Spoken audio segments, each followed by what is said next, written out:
the irony, how things repeat themselves. When the former elder, left out of here, his wife took information that she got and she spread it through the body to defame the elder. Personal conversations he had with the elder's wife and so forth, all of that came out, all of that, to defame the leadership. Nothing new. And brothers survived it. And the school was then they're split in two. Because some went with him, some went with the elder. Most went with the elder, some went with him. And then his congregation fell apart. Because the same evil he left with, it remained. And the people who left us to go with him said, yo, you was right. And that never fails. The deacon up out of here, people left with him, they said, yo, you was right. It never fails. JC had a rap lyric. He said, brother that was with us, he witnessed that. He was in the elder's house. Right. They did that little Lord of the Flies trilogy he did on YouTube. 3-hour-long trilogies or whatever. Lord of the Flies. He did his little movie, right? He watched that. And yet we're partial. Then, on top of that, you must understand, you've been around long enough to see that we deal with things in order. And so many of you who are new are not aware of that stuff. You're not aware of that. But these things have been done before. We survived it then, we'll survive it now. It's not going to change anything. And those of you who are around to see that, you're going to see other captains fall off. You're going to see other officers fall off. It happens. God forbid, you may see elders. You never know. God forbid. But things happen for a reason. Now, 2 Corinthians 13:5. So if you up there saying to brothers, yo, man, he left? I don't know, man. Something wrong. You need to go. You need to go like now. Like just walk out now. You need to go. 2 Corinthians 13:5. So I pointed it out for a reason. You have many brothers, very few brothers were around back then that are still around today. There's many more. It wasn't just these brothers raised their hand. We have many more. They're gone. We lost many. We have pictures of feast days, and half the picture and the picture is gone. You don't remember their name. I honestly don't remember their name. I don't. You don't even remember their name. Hey, the among our brothers, I think, is it hundreds or thousands? I can't. But is the among our brothers came through the door and leave? Almost everybody from the beginning that started with us left. Mm-hmm. Almost everybody that was at Bishop Nathaniel's house, everybody left, man. In my building, where I grew up in, ASAP was teaching everybody before he went to the elder's house. Out of all the people he taught in my building, I'm the only one that left. Only me. It was me, another brother. And he came in, he went off. He left. Only myself. So I've seen it before. I've seen it before I even got here. I've seen people come in and fall off. Something new. But some of y'all brothers, this is you. 2 Corinthians 13:5. 2 Corinthians chapter 13 and verse 5. Examine yourselves, whether ye be in the faith. Prove your own selves. You must do that on your own. We can't force you to do that. You must examine yourselves, whether you be in the faith. Prove your own selves. Go ahead. Know ye not your own selves? I don't know you enough. You know you better than you. Go ahead. Know ye not your own selves, of that Jesus Christ is in you, except ye be reprobates. Reprobates will say things like, I built this. I know it's a rap lyric. I think Jay-Z said, Negroes say they made Jay-Z. Yeah, he said they make another one. They say they make whole. Well, I say make another whole. Make another like make hole. another one. So if you built IUIC, build another one. I don't know. That's some code like. If you built IUIC, build another one. Build another one. No, you rather sit back and watch us online instead, because you lack the ability to do that. So you just sit back and watch and take notes like you've been doing, even before you left, and after you left. But that's what brothers do. They claim they built something and they can't even build their own. So they sit back and watch those who they learned from to begin with, which shows the devil's on them. But again, that goes back to being reprobate and not examining oneself. When you spend years and years, a decade or more, without examining yourself, you become reprobate, and your actions become unstable. You start doing, I hate them, but I'm going to learn from them. They're wicked, but I'm going to learn from them. It's something wrong with you. You're psychologically unstable. Something's wrong with you spiritually. That's not normal. If we're wicked and we're evil, why are you watching us for? What is the purpose? Do your own thing. Start again. Build IUIC again. Your own. They can't do it because it's not us, it's them. But when you're wicked, Satan tells you, it's not you, brother, it's them. You're not the problem, they're the problem. like an abusive husband. I'm not beating you because I'm abusive. It's you. You're making me mad. It's your fault. That's what niggas do. It's not the crack. I'm not a crackhead. I just smoke crack from time to time. I don't like crack. It's the same thing. It's the same thing. You understand? So as the brothers, when you reprobate, you don't see your own fault. You fault everyone else to take all the guilt off of yourself. That's what Jake does. They've been doing it for years. That's what the elders have done that left out of here. That's what the deacons have done that left out of here. The captains have done that left out of here. It's an ongoing thing, and you're going to continue to see it. If you can't stand to see that, you need to go. Go to a congregation where all are righteous, no one ever leaves, everyone's in perfect harmony, there's no problems. Go to that congregation. And when you find it, show me so I can go there too. I want to see that. I want to see it with my own eyes. That sounds amazing. Give me Ecclesiastes 20 and verse 1. Ecclesiastes 20 and verse 1. What happens is that many of us in this truth, a lot of you brothers, like I mentioned earlier, a lot of brothers have withstood the length of the test of time in terms of trials, tribulations, congregational, marital, and what else? Personal. And personal. Many brothers who raise their hand have withstood those things. You brothers who are newly coming in, you newcomers, you young brothers, novices, you're still learning.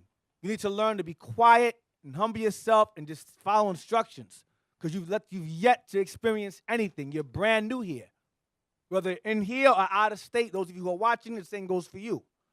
But what happens is when you're in this truth, you're going to experience situations like this. Sirach 20, verse 1.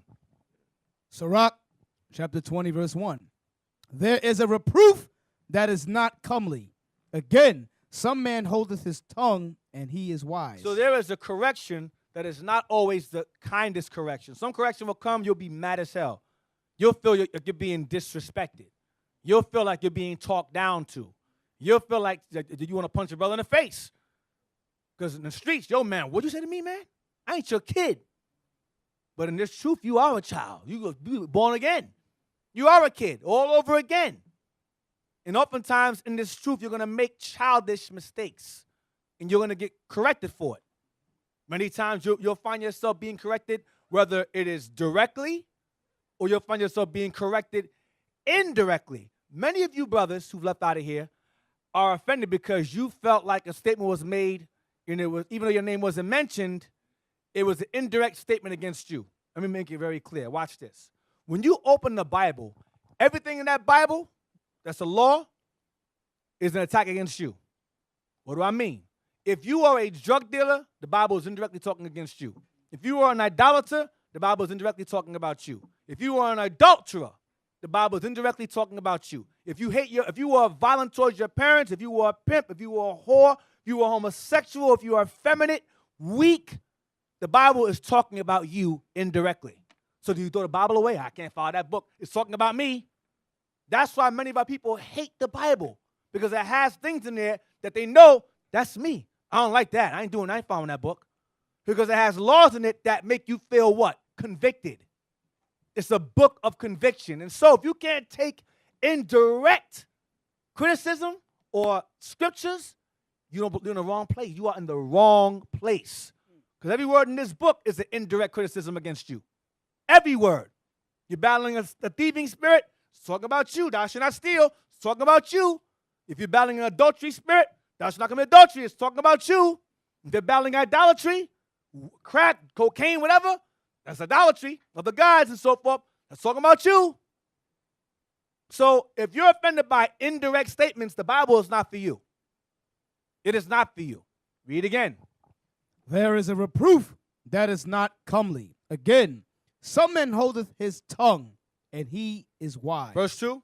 It is much better to reprove. It is much better to correct someone, go ahead, than to be angry secretly. than to be upset with them secretly. So if I have an art with you or issue with you, and I bring it out directly to you, the Lord's saying that's better than you holding it in, and over time begin to do what? You begin to despise me, hate my guts.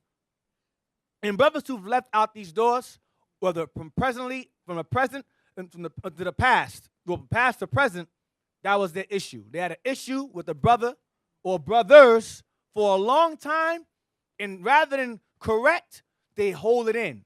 And then they hold it in, and it becomes resentment. And that root of bitterness sprouts out and consumes them to the point where they're unreachable. Now you can't talk to them no more at all. Now they're rambling. Now they're doing videos. Now they're losing their mind. Now they're on different doctrines. That's what happens when you don't reprove. Read again, verse 2. It is much better to reprove than to be angry secretly. Go ahead. And he that confesseth his fault shall be preserved from hurt. The brother that acknowledges he's done the wrong shall be preserved from hurt. If he does not acknowledge he's done wrong, over time he will fall off as well, because he's being prideful at this point. Next verse. How good is it when thou art reproved? The Bible says, how good is it when you are reproved, when you are corrected? Go ahead. To show repentance, for so shalt thou escape willful sin. Because oftentimes in our mind is deceitful, deceptive. So oftentimes you need brothers around you to tell you, listen, bro, you're going off. Something wrong. You're going off. You have brothers, I'm going to give you an example. You have brothers amongst us that were amongst us, I'm going to keep no names, who had a marriage that was very, I thought I mentioned earlier, way back, poisonous. Their wife would walk up in here looking miserable. And I would ask them, bro, you all right? Everything's all right with y'all? Everything's fine. Everything's fine, D. Everything's great. You sure? Yeah. Wife walking around, sitting there, moping. I said, yeah, everything's, I'm looking at his wife. You sure? Yeah. Everything's fine, D. Everything's good. I said, okay. Now she's gone. Now it's our fault. Yo, you told her to leave me. No, he didn't. He did not. But what happens is that guilt, that sense of failure overcomes them. They go, damn, I destroyed my house. Satan goes, no, brother, it wasn't you. It was them. It was them. Yeah, God, it was them. Satan's like, yeah, I'm God. Yeah, it's them. That's what happens. And so that's delusions. And so brothers start to have what I consider to be a mental breakdown. They start talking reckless, doing crazy videos. I'm illegal. I'm crazy. I stole money. Then we're right. Then we're wicked. It's craziness. I stole money from brothers. Okay, brother, keep the money. Oh, man, you're wicked. You want me to keep the money? You're wicked. How? You stole the money. Publicity stunt. They're wicked. They're losing it. Satan got them. They're filled with Satan because they didn't examine themselves. Get me Psalms 141, verse 5. Like my job says, my job said over time, we don't fire you. You fire you. You fire you. You didn't ruin your marriage. You ruined your marriage. How do we know that? The Lord says, what God has joined together, let no man put asunder. If you're a righteous man doing the work of the Lord, how can a man come into your household and destroy your marriage if you're the good man of the house? Scriptures also say, he that troubleth his own house shall inherit the wind. So are you B, troubling your house, or are you A, the good man? If you're the good man of the house, the man can't go in there and take it apart. But if you're a reprobate, you can't tell the difference. So now it's everyone's fault. Oh, you're wicked. You told her to leave me. No, brother, we didn't. That's your own actions. Because what God joined together, no man put asunder. But again, when you reprobate, the Bible is out the window. And emotions take over. Controlled by the devil. Psalms 141, verse 5. The book of Psalms, chapter 141 and verse 5. Let the righteous smite me. It shall be a kindness. Let the righteous smite me, meaning hit me, correct me. It shall be a kindness. Because what you feel, smite means hit you, to strike you. So in your mind, you're like, yo, why'd you hit me for? Why'd you hit me for? Now realizing that it's a kindness. Read on. Let the righteous smite me, it shall be a kindness, and let him reprove me. And let him correct. That's the smiting. Because oftentimes correction is not always what? Calmly. Like Sirach said in chapter 20. It's not always the best correction. It's not going to come at you. Shalom, brother. Listen, don't do that. Sometimes you're going to get cursed out. You're going to get blasted. You're going to get spoken on because you're going to get yelled at. Because even though you're being smitten, it's a kindness. So what? To stop you from doing what? From willful sin. Read on. It shall be an excellent oil which shall not break my head. It won't kill you. It may hurt. You may piss you off. You may be angry for the moment.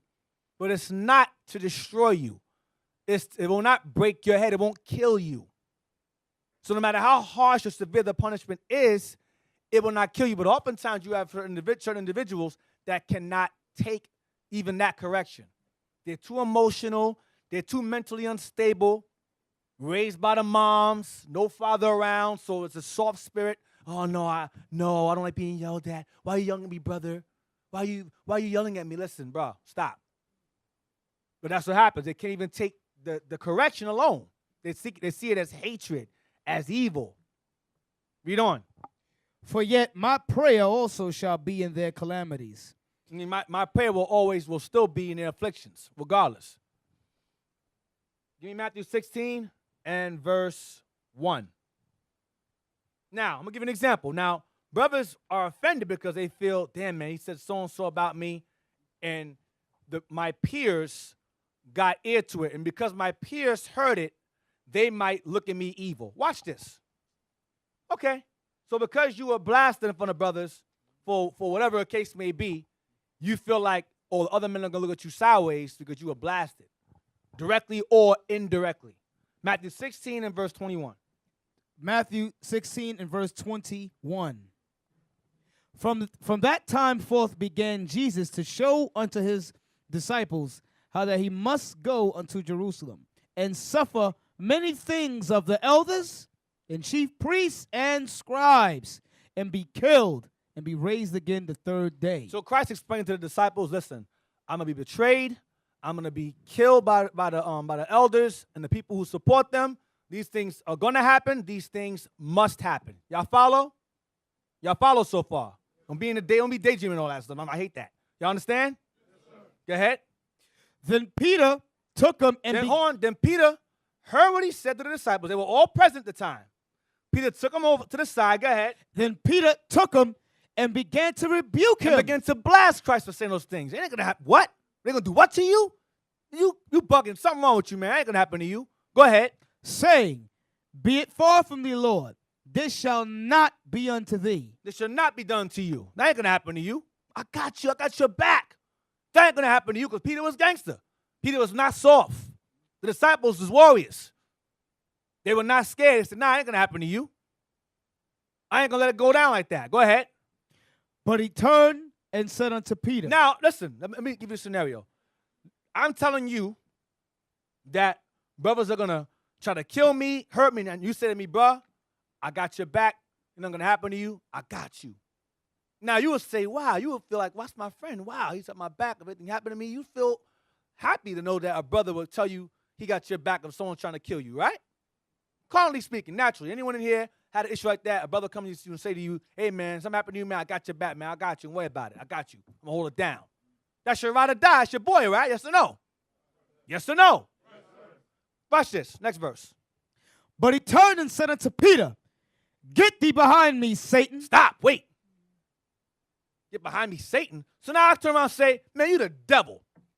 After you told me you got my back, anything happened to me, I say, man, you the devil. You feel disrespected. What do you mean? I said, I got your back. I'm going to look after you. You feel some type of way for someone saying that to you. After you just said to them, I got your back, they say to you, man, you the devil. That will have you confused. What do you mean? What are you saying? Read it again. But he turned and said unto Peter, get thee behind me, Satan. Thou art an offense unto me. You're talking stupid. Go ahead.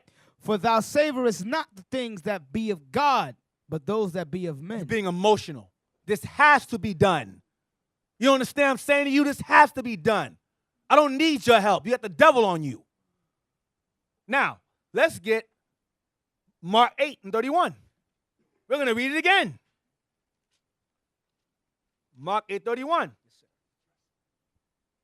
Mark 8, verse 31. And he began to teach them that the Son of Man must suffer many things. Him getting spit on, slapped, beaten until his bones are showing. Beard ripped off his face. Crucified for hours. He told him all those things. Read on. And be rejected of the elders and of the chief priests and scribes, and be killed, and after 3 days rise again. Go ahead. And he spake that saying And openly. he said it openly for all of them to hear, the disciples. Go ahead. And Peter took him and began to rebuke him. Go ahead. But when he had turned about and looked on his disciples, Stop. So the disciples, his peers, were present when he said that to Christ. They were right there. Go ahead. But when he had turned about and looked on his disciples, he rebuked Peter, saying, Get thee behind me, Satan, for thou savorest not the things that be of God, but the things that be of men. Now, I'm trying to find where Peter say, oh, man, listen, I'm offended. Matthew 18, Christ. I'm about Matthew 18. I'm offended by what you said. That's not in the Bible. It ain't in there unless you soft and weak and emotional. Understand, Peter was rebuked for saying something that you don't naturally say. You're telling a brother, if anything happened to you, I got your back. Christ blasted Peter in front of his peers directly. We have to learn this truth to not be emotionally moved by small things. For example, let me give an example with myself as an example. The elder will say to me, walk up to me and go, hey, man, what's going on with you, man? I'm good, D. I'm good, elder. I'm good. Yeah, stay in the spirit. And I'll be like, oh, okay, well, stay in the spirit. And I'm all confused. Now, the emotional me will say, how are you talking about? I'm good. But the spiritual me will say, you know what? He sees something, I'm good. I understand. Thank you, elder. I'll keep that in mind. Hey, But, you understand what I'm saying? That's what he does all the time. Oh, Deacon, can I use you for example? Yeah. Okay. I'm going to use you as an example. Come on. No, brothers already know. So, this is a learning experience. Yeah. No. Thank you. Okay, all right. Appreciate you. All right. Anyway. Embarrass me. Anyway. read on. Read on. Right. The point is, I got embarrassed real bad by the elder. Real bad. Real bad. I'm going to leave it at that. Real bad. And I ate it. I was furious. Furious. For the whole day, I was mad. And I was like, stay in the spirit. And I had reasons not to be in the spirit. I had a big reason not to be in the spirit. Thank you, Captain. I know you know. Thank you. A big reason. But again, by me staying in the spirit, that day, that milestone was epic. That was the greatest thing we've done in Israel for a long time. It made us very known. Celebrities saw it. If I got emotional and acted out that day, it would have disrupted everything. I would have walked out. I'm walking over there. It would have disrupted everything. But by me staying in the spirit and eating it, everything went well. It flowed smooth. I got over it. I moved on. It went well. But I didn't allow myself to get emotional, even though I had reason to be emotional. I said, nah, I'm not going to do that because it's bigger than me. This is bigger than me. We have work to do. I don't have time to be emotional. You have 800 men here that are here to learn and be guided on how to become leaders. It's beyond me. I'm going to eat it. It's whatever. And move on from it. And I learn from it, and that's it. But some brothers, and like I said before, and I built like that. I'm from the time of the elders' apartment. Y'all brothers is new. Y'all, God, he yelled at me. Hey. Soft and girly. Women here got more balls than you. Some of you in here. Oh. Some of y'all here soft as hell. Ain't no line too. And you haters watching, y'all soft too. Hey. To emasculate you. You don't have no balls to emasculate. You have no balls to begin with to cut off. Damn. Go ahead. Hey, one of the bishop that left, right? The bishop that left in the beginning when we was at Bishop Nathaniel house, he always used to tell me, yo, be quiet. He always used to say to me, he said, listen, man, you gotta have thick skin in this truth. That's what he always used to say. He said it to you too? Yeah, that's one of the bishops that end up leaving. You understand? He used to tell me when I was young, I was like, 22, 23? He said, listen, man, in this truth, you gotta have thick skin. You gotta have thick skin. You understand? Because if you don't have thick skin, guess what? You're gonna easily be offended. Because the scripture said offense gonna come. You understand? Who is he? So you brothers must learn to have thick skin, man. You understand? You that weak emotional spirit, you can't have that spirit on you. I don't know if the bishop remember, but this is like the second time I'm meeting him. I had him waiting outside in the car for like half an hour. He when I got to his house, he like, yo, man, you got the devil. He cursed me out. I'm like, I got the devil on me. I'm like, yo, whatever. You know what I mean? How but the thing about it, you got to have thick skin, man. So when you get corrected, when you see brothers get corrected and they bug out and they leave, that's because brothers do not have thick skin. You understand? You know, that's because you got that weak, emotional, sensual spirit. That's the spirit you're rolling in. You understand? And that's not the spirit of Christ. You understand? When you get corrected, Deacon Aiton brought it out in the scriptures. It says, when you get, not all correction is comely. You understand? Some correction is rough. You might say, damn, why these brothers talk down to me like that? You know, some of y'all, we going to let you all know you do some dumb stuff. We going to correct you. We going to let you know, listen, man, that's some dumb stuff you just did. You understand? So, you know, you brothers, do not be emotional, man. Get rid of that sensual spirit. And when we do that, is it because we hate you? No. You understand? It's not. That's love. That's love, man. Remember what Christ told Peter? He said he must suffer many things. The Son of Man must suffer many things. Get 1 Peter real quick. Deviate for a second. 1 Peter 2, verse 21. Because brothers are mad because they feel like they're being accused of something that they're not guilty of. Right? Watch this. 1 Peter chapter 2, verse 21. For even hereunto were ye called, because Christ also suffered for us. He did what? Christ also suffered for us. For us. Because he understood that what he was going through was bigger than him. Go ahead, for his people. Go ahead. Leaving us an example. What did he leave us? An example. He left behind for us an example. Go ahead. That ye should follow his steps. What were his steps? Read the next verses. Who did no sin, neither was guile found in his mouth. He was an innocent man. Watch this. Who, when he was reviled not again. He was spoken evil of. He didn't say a word. This guy is an idolater. This guy is a blasphemer. This guy is so-and-so. He stood quiet. He said nothing. And he was an innocent man being sentenced to death, a horrific death at that, a horrible death. What he got was an ancient lynching. I'm going to say it again. He received an ancient lynching that lasted hours and knew he was innocent and said nothing. Didn't say a word. Knew they were all lying on him, slandering him. They brought up false witnesses against him. It said they brought up 2 false witnesses to get him killed. He knew they were liars.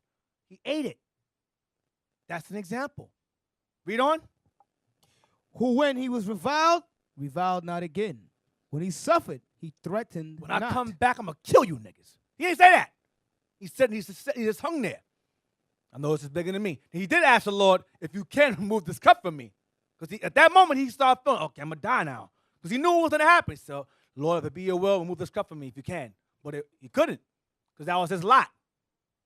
But he didn't say a word. He didn't threaten nobody. Yo, man, you know you killing? You know who I am? He ain't do no training day. He ain't do that. You know who I am? King Kong ain't got. He ain't do that. He ain't do Alonzo. He ain't do that. He stood quiet. I know it's of you, Lord. It's of the Lord. Read on. When he suffered, he threatened not, but committed himself to him that judgeth righteously. But committed himself to who? To him that judgeth righteously. His father. Put it in his father's hands. Some of y'all brothers put it in a recorder. Can I record the conversation? No, put it in the Lord. God don't need your help. He got it. He made recorders, remember? He made your voice. He made conversations. Read on. Who his own self bear our sins in his own body on the tree, that we being dead to sin should live unto righteousness, but whose stripes ye were healed. So my point is that the Messiah himself, who was an innocent man, who was slandered, lied upon, accused of being a hypocrite, all the above, you know, he was innocent. Many back then thought he was guilty until he rose from the dead. They was like, oh, damn, you really was who you said you was. Because for years they thought for that moment he was the devil when he wasn't. Sometimes it takes time for the truth to come out. Sometimes you gotta take it in, you gotta eat it. You gotta develop tough skin. A man may come against you, slander you, say the devil, and you'll be an innocent man. And you sit there, you eat it, and we come to realize that guy lied on him. He said that about him. This guy got a pattern of lying on people. Okay, so you were innocent the whole time. And we blast the Lord, reveal things. But brothers are not patient in the Lord. They rather take them out. They want to force the course of the river. No, God's taking too long. Recorder. No, there's a God. You don't believe him. That's the problem. You don't believe him. That's why you're gone. Let's get Sirach 22. Sirach 22, verse 20. Verse 20. Sirach chapter 22, or Ecclesiasticus 22, verse 20. Whoso casteth a stone at the birds frayeth them away. Uh-huh. And he that upbraideth his friend breaketh friendship. So occasionally you may lose your temper, curse your brother out. Because again, we're human.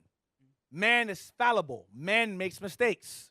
I've heard it from a brother that was wise amongst us. You seek perfection in others, you have, well, I'm paraphrasing, by imperfection and perfection, and so forth. He used that, wish he applied it. Damn. But nonetheless, that statement was used. You expect perfection from us when you yourself suffer imperfections. Read again. Whoso casteth the stone at the birds frayeth them away. Right. And he that upbraideth his friend breaketh friendship. He that what? Breaketh. But he that upbraideth his friend breaketh friendship. Right. I mean, you lose your friend gets mad at you. You lose your friend. Go ahead. Though thou drawest a sword at thy friend, yet despair not, for there may be a returning to favor. If thou hast opened thy mouth against thy friend, fear not, for there may be a reconciliation. Meaning what? You can fix things, patch things up. I made a mistake. Brother, I apologize. I'm sorry. I made a mistake. I shouldn't say that to you, and so on and so forth. Go ahead. Except for upbraiding, Go ahead. Upbraiding or pride. Or what? Pride. So you cannot reconcile with your friend if there's upbraiding between he starts cursing you out, or pride is on him. And and rather than trying to reconcile, he holds it against you. Holds a grudge against you. I'm still mad at you, but I said I'm sorry. That ain't good enough. Well, what do you want me to do? Cut my stuff off and put it on the table? What you want me to do? What you want? Slip my wrist? Oh, God, I'm sorry. Hang myself? Brothers you have brothers who are much in high-ranking positions who are now brothers on video publicly saying, brother, if I wronged you, I apologize. Then he see Facebook. That apology was weak. He was acting. Man, the hell with you then. Evil. The hell with you. Like Laba says, drop dead and die. It is what it is. Die yesterday. Or repent. You can use that against me. Or repent. One or the other. But the brother apologized, and if he's acting, the Lord knows. If he's sincere, the Lord knows. But you don't believe in him. That's why. Read again. If thou hast opened thy mouth against thy friend, fear not, for there may be a reconciliation, except for upbraiding or pride or disclosing of secrets. Right. Now, get me Proverbs 25 and 6. So we're going to deal with the part that says reconciliation and pride. We're going to deal in that vein. Proverbs 25 and verse 6. What I've noticed now is that over time, when brothers get corrected a certain way regarding certain scriptures, when they were with us, they understood what it meant. And then when they're gone, it mutates into something else. Like, for example, you have brothers out with us that put a brother out and said, brothers, Romans 16, put him out. Then when it came to them, that's not what it means. I don't get it. Then have an issue with each other. Matthew 18, brother, I apologize. Then I come to you, that's not what it means. Now it changes now. That concerns you, now it changes. Let's see where Matthew 18 came from. Proverbs 25, let's see where the Messiah got Matthew 18 from. Proverbs 25 and verse 6. The book of Proverbs, chapter 25, verse 6.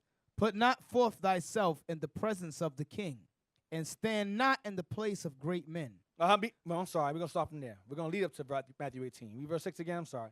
Put not forth thyself in the presence of the king. Don't try to exalt yourself as if you're equal to someone of higher position than you. Go ahead. And stand not in the place of great men. Don't try to put yourself equal to men that are elder than you. You have men that left out of here for that same reason. I never saw him as an elder. I never saw him as a spiritual father. I saw him as a brother. Read verse 6 again, please.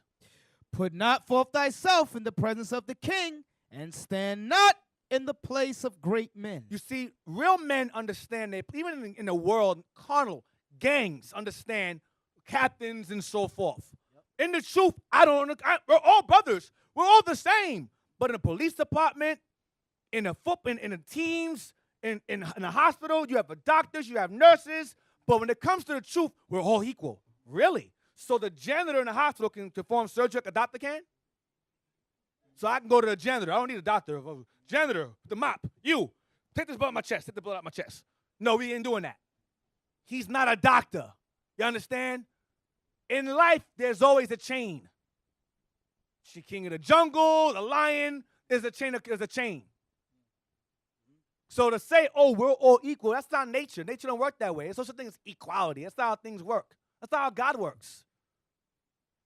Even there's many angels in heaven. Christ is the top one. They don't all say, you're an angel, I'm an angel, we're all equal.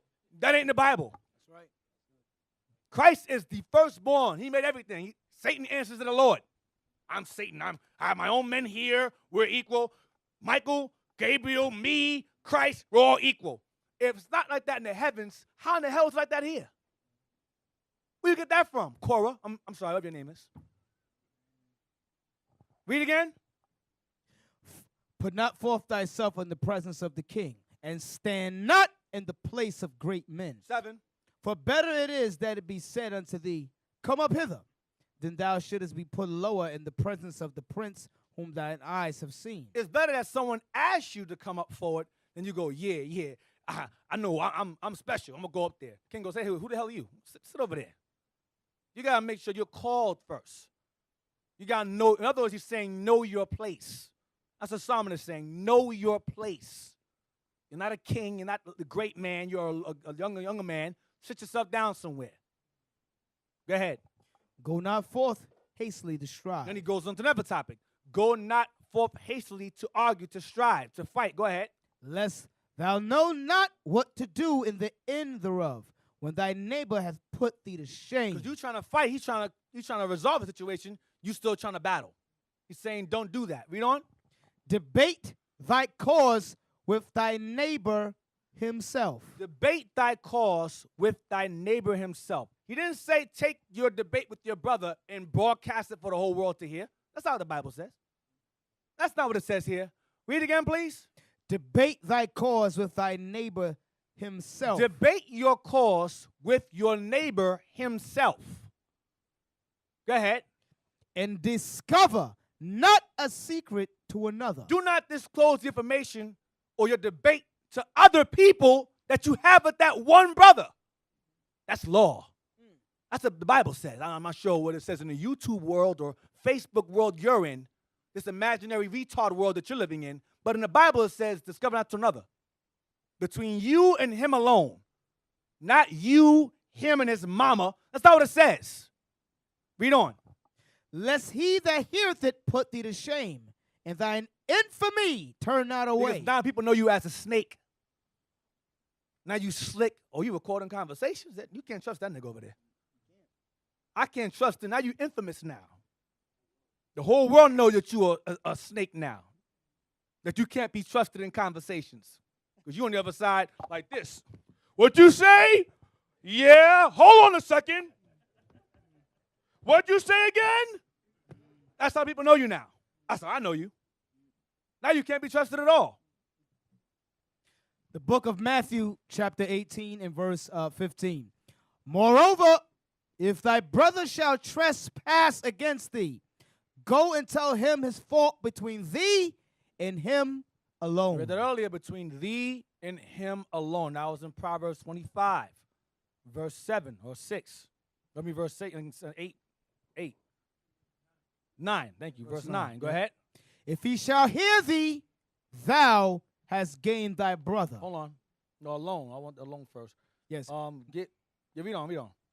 Moreover, if thy brother shall trespass against thee, go and tell him his fault between thee and him alone. If he shall hear thee, thou hast gained thy brother. If he hears you, there's no pride, there's no upbraiding, there's reconciliation. You've gained your brother. Like it said in Sirach, there's reconciliation. There's no pride in him, no anger in him. You've gained your brother. Problem solved. Resolutions established. You're good. Go ahead. Verse 16.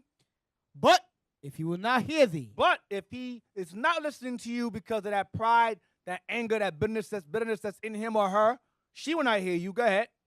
Then take with thee one or two more. Then you must now bring forth counselors.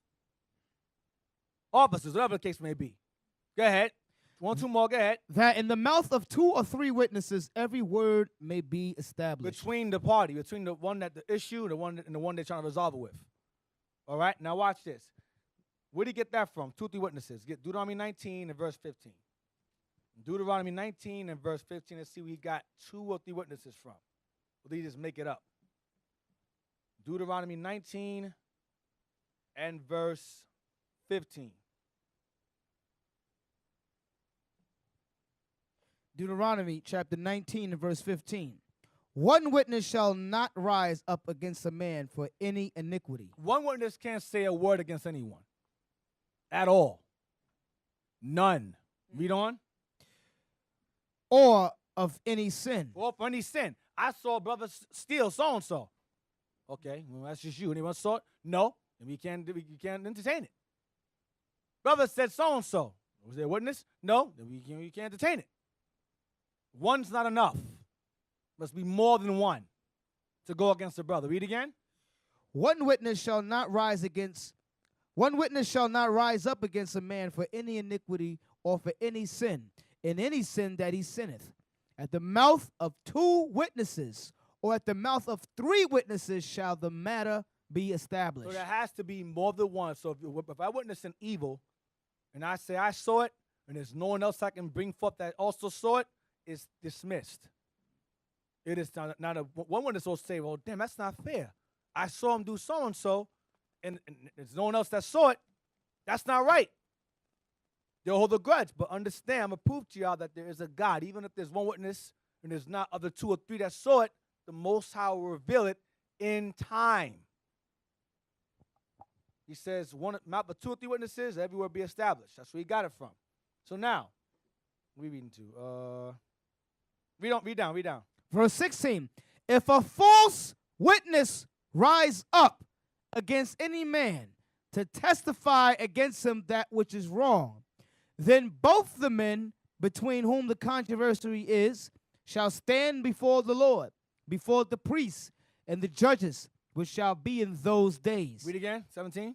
Then both the men between whom the controversy is shall stand before the Lord, before the priests and the judges, which shall be in those days. So it says, then both the men between whom the controversy is shall stand before the Lord, shall stand before the Lord, shall stand before the Lord. So who's present in this situation now? The Most High is in the presence now. Go ahead. Between the Lord and who else? Stand before the Lord, before the priests and the judges, which shall be in those days. So who's dwelling in the judges at that time, and the priests? The Lord. He's there. He's present. He's there. Okay, I see what's going on. Okay. Go ahead. And the judges shall make diligent inquisition. And they will investigate the situation. Once there's 2 or 3 witnesses, they will investigate the situation. Go ahead. And behold, if the witness be a false witness, and have testified falsely against his brother, then shall ye do unto him as he had thought to have done unto his brother. So shalt thou put the evil away from among you. Then if it's discovered that the brother was lying on his brother, then whatever judgment he was trying to get done to him will be recompensed back to the brother, back to him. You understand? Y'all understand? Can you read that one more time again? Then shall ye do unto him. No, before that. Verse 18. And the judges shall make diligent inquisition. And behold, if the witness be a false witness. So why does it says the judges got to make a diligent inquisition? Why? Because, keep on reading. And behold, if the witness be a false witness. Because sometimes witnesses lie. You all understand? Sometimes witnesses lie. So that's why if you got 3 witnesses or 2 witnesses come forward and bring an accusation, right, before judges. Any one of you brothers as a leader, you know, if a witness come before you and they say, oh, this brother right here did so and so, right? Now, the 2 witnesses that come forward, you as a judge, if these 2 witnesses got a problem with this brother, you understand? Is them witnesses liable? No. Why? Because they got problems with this brother. You understand? It's So we biased. not, It's biased. it's bias.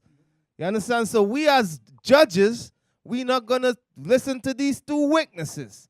We're gonna tell them, listen, let the Lord bring it out. Right. If that's the case, or let somebody else come forward that don't have a problem with the brother. You know what I mean? Then we could listen to it. Then we could entertain it. You understand? It's a certain way to do things. A certain way as a judge, you judge matters. And this is what we're learning, teaching you all right now. You understand? How many of y'all watch some court shows like Judge Mathis, Judge Judy? Those are great shows to watch. Yep. When you watch those shows, the audience sits back and watches as the judge hears both sides, the defendant and the plaintiff. They hear both sides, right? But the point I want you to focus on is the audience that's listening in them both. Because they have the audience in the background, you have the plaintiff, and then you have the defendant and the judge there, right? The audience is watching this. Basically, it's like a bout, back and forth. They're going back and forth, whatever, and the judge is hearing both sides. Many times, the audience, who's not judging anything, that's just watching, has all this stuff to say. You're the audience. It don't concern you. You're just listening. We're up when we're up here judging matters. Y'all don't know half the time what's going on. You hear the aftermath of what's going on. You understand? You hear the aftermath of what's going on. So the reason why hopefully most of y'all is in here is because you know the Most High is dealing with us.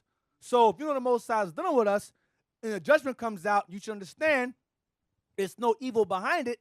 It's the Lord behind it. And what happens is usually a lot of brothers and sisters are impatient when it comes to figuring out if we're right and what we judge are wrong because they don't believe in the Lord. They're hasty. So, for example, I mentioned earlier about how elders and deacons are walked out of here, right? I mentioned that earlier. And people was like, yo, man, he left. Yo, man, something wrong. I'm out. Oh, so-and-so left. I'm going with him. Then it took years. And they spent time with those brothers that walked out of here. They was like, yo, man, what they said about you, it was right. They judged rightly. It didn't take the same day. It didn't take weeks. It took years. But over time, it was like, yo, you wasn't right. And you see this now, since the brothers have been gone, the large growth, the moves that have been made, you're like, yo, the Lord's dealing with us. All praise to the Most High. We know, based upon the fruits of our actions, Christ said, wisdom is justified of our children. So you know the Most High is dealing with us based upon certain moves we've made over this past year, the milestone, the BET commercials, all of that, being on the news, all these things that transpired. So if you still think that there's wickedness going on up here, you cannot believe in God. It's impossible. I doubt it. You're either that or you're faithless. It's one or the other. It's the same thing. You're faithless. Get Matthew 18:20. So it said earlier, then both the men between whom the controversy is shall stand before the Lord, before the priests and the judges, which shall be in those days. Matthew 18:20. Watch this. Matthew 18:20. For where 2 or 3 are gathered together in my name, there am I in the midst of them. So the Lord is there when there's 2 or 3 gathered. The Lord's always present. That's where they got this from. Deuteronomy. Always present. Give me the history of Susanna now. The history of Susanna. One of my favorite histories. Favorite. Because it revolves around Matthew 18. It revolves around Deuteronomy 19. We're going to read the entire thing. For those of you who feel the Lord doesn't work fast enough, I have to provide my own evidence, just in case this brother may lie or things may get misconstrued. Let's stop.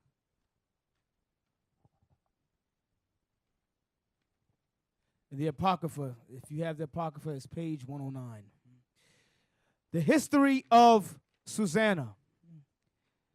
There dwelt a man in Babylon called Joachim, and he took a wife whose name was Susanna, the daughter of Chelcias, a very fair woman. Very beautiful woman. Go ahead. And one that feared the Lord. Go ahead. Her parents also were righteous and taught their daughter according to the law of Moses. Go ahead.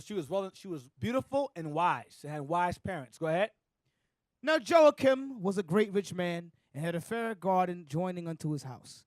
And to him resorted the Jews, because he was more honorable than all others. He was an elder. Go ahead. The same year were appointed 2 of the ancients of the people to be judges, such as the Lord spake of, that wickedness came from Babylon from ancient judges, whom seemed to govern the people. You got wicked Negroes. Go ahead. That were leading the people. Go ahead. These kept much of Joachim's house, and all that any suits in law came unto them. Any suits, like lawsuits, any suits in law came to him because he judged matters. Go ahead. Now when the people departed away at noon, Susanna went into her husband's garden to walk. They were well off. Her and her husband were well off. Go ahead. And the 2 elders saw her going in every day and walking, so that their lust was inflamed toward her. Go ahead. And they perverted their own mind. And turned away their eyes, that they might not look unto heaven, nor remember just judgments. Which is thou shalt not commit adultery, because they're lusting after somebody's wife. They said, the hell with that. She's bad. Let's watch her. Go ahead. And albeit they both were wounded with her love, yet durst not one show another his grief. So both these guys were lusting after after Joachim's wife, but didn't know both of them were lusting after the same woman. Go ahead. These 2 elders, go ahead. For they were ashamed to declare their lust that they desired to have to do with her. Yet they watched diligently from day to day to see her. These guys are thirsty. They're watching her every single day. Go ahead, this man's wife. Go ahead, Joachim's wife. And the one said to the other, let us now go home, for it is dinner time. Yo, man, I gotta go. I'm gonna go get some dinner, man, all right? I'll see you later. Yeah, man, me too, man, I'm out. Both decided to leave. Go ahead. So when they were going out, They both pretend to leave. Go ahead. they parted the one from another. And turning back again, they came to the same place. So watch her. Go ahead. And after they had asked one another the cause, Why you here? Why you here? Go ahead.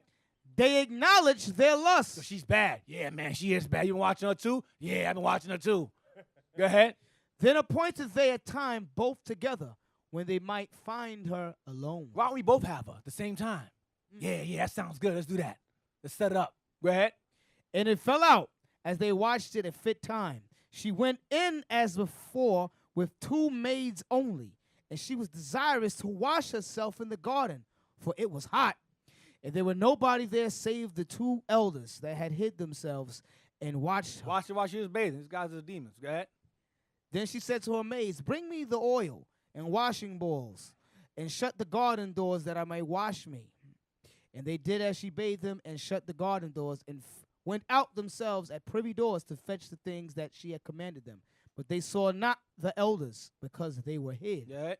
Now when the maids were gone forth, the 2 elders rose up and ran unto her, saying, They ran to the bath. Go ahead. behold, the garden doors are shut, that no man can see us, and we are in love with thee. Therefore consent unto us, and lie with us. And lie with us. These guys is vile. Lie with us. Go ahead. If thou wilt not, you will bear witness against If thee. you don't lay with us, we're going to lie on you. Go ahead. We will bear witness against thee, that a young man was with thee, That a man was here. Go ahead. and therefore thou didst send away thy maids from thee. And you was having an affair with him. We're going to say, if we found a man in here, when you sent your maids away, you messed with the guy that was in here that we found. Go ahead. Then Susanna sighed and said, I am straitened on every side. I don't know what to do. It's I lose either way. I lose laying with you, and I lose if I don't lay with you. Go ahead. For if I do this thing, it is death unto me. That's adultery. And if I do it not, I cannot escape your hands. But don't do it. I still get death. But you guys are going to lie on me. Go ahead. It is better for me to fall into your hands and not do it than to sin in the sight of the Lord. So I'd rather you guys judge me for lying than give in to your demands. Go ahead. With that, Susanna cried with a loud voice, He cried. Go ahead. and the 2 elders cried out against her. Then ran the one and opened the garden door. So when the servants of the house heard the city in the garden, Got the cry in the garden. so when the servants of the house heard the cry in the garden, they rushed in at a privy door to see what was done unto her. But when the elders had declared their matter, the servants were greatly ashamed, for there was never such a report made of Susanna. Go ahead. And it came to pass the next day, when the people were assembled to her husband, Joachim, the 2 elders came also full of mischievous imagination against Susanna to put her to death. They're accused of adultery. Go ahead. and said before the people, send for Susanna, the daughter of Chelcias, Joachim's wife. And so they sent. Now, before I continue, I want to ask this question, the rhetorical question. We're reading these things about these elders, how they watched her from day to day, how they say, I'm going to dinner, you're going to go to dinner, and they came back and realized both of them were lusting after the same woman. This is between them. So how did all this come out? You understand what I'm saying? These things, this thing right here with these men lusting after, that was between those two. They didn't tell anybody else about this.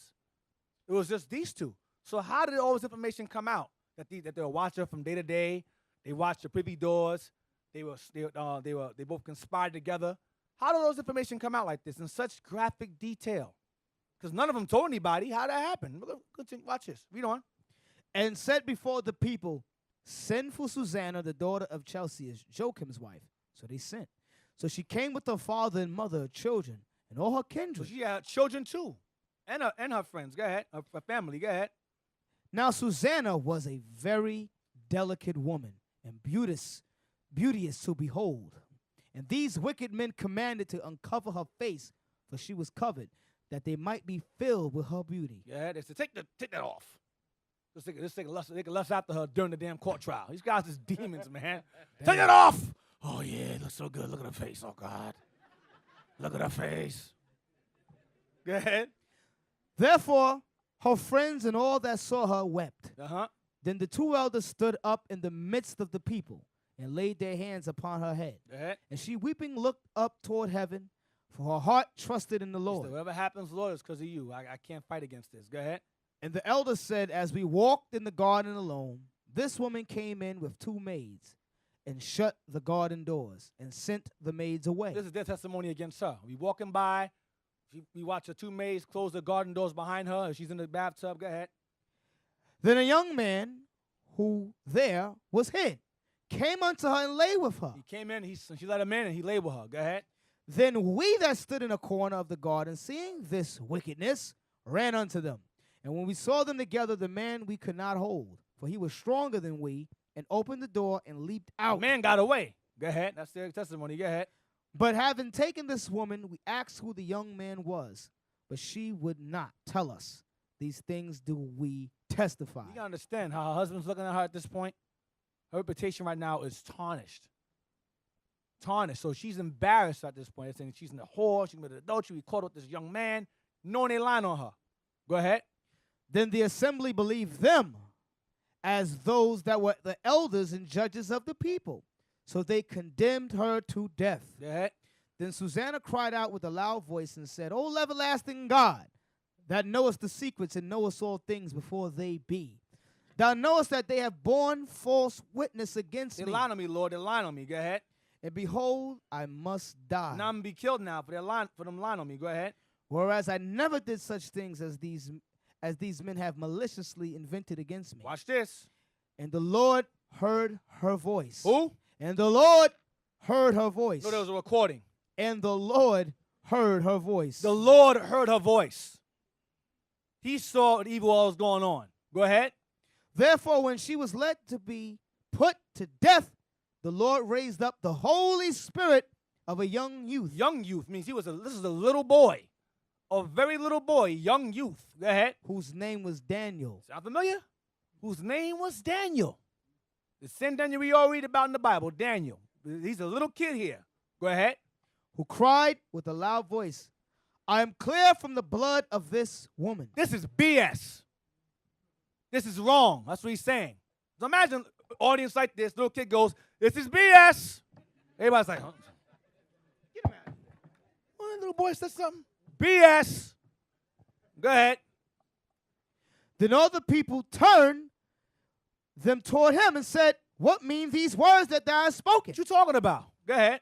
So he standing in the midst of them said, are you such fools, ye sons of Israel? Stop. Wait. A little boy is talking to grown people.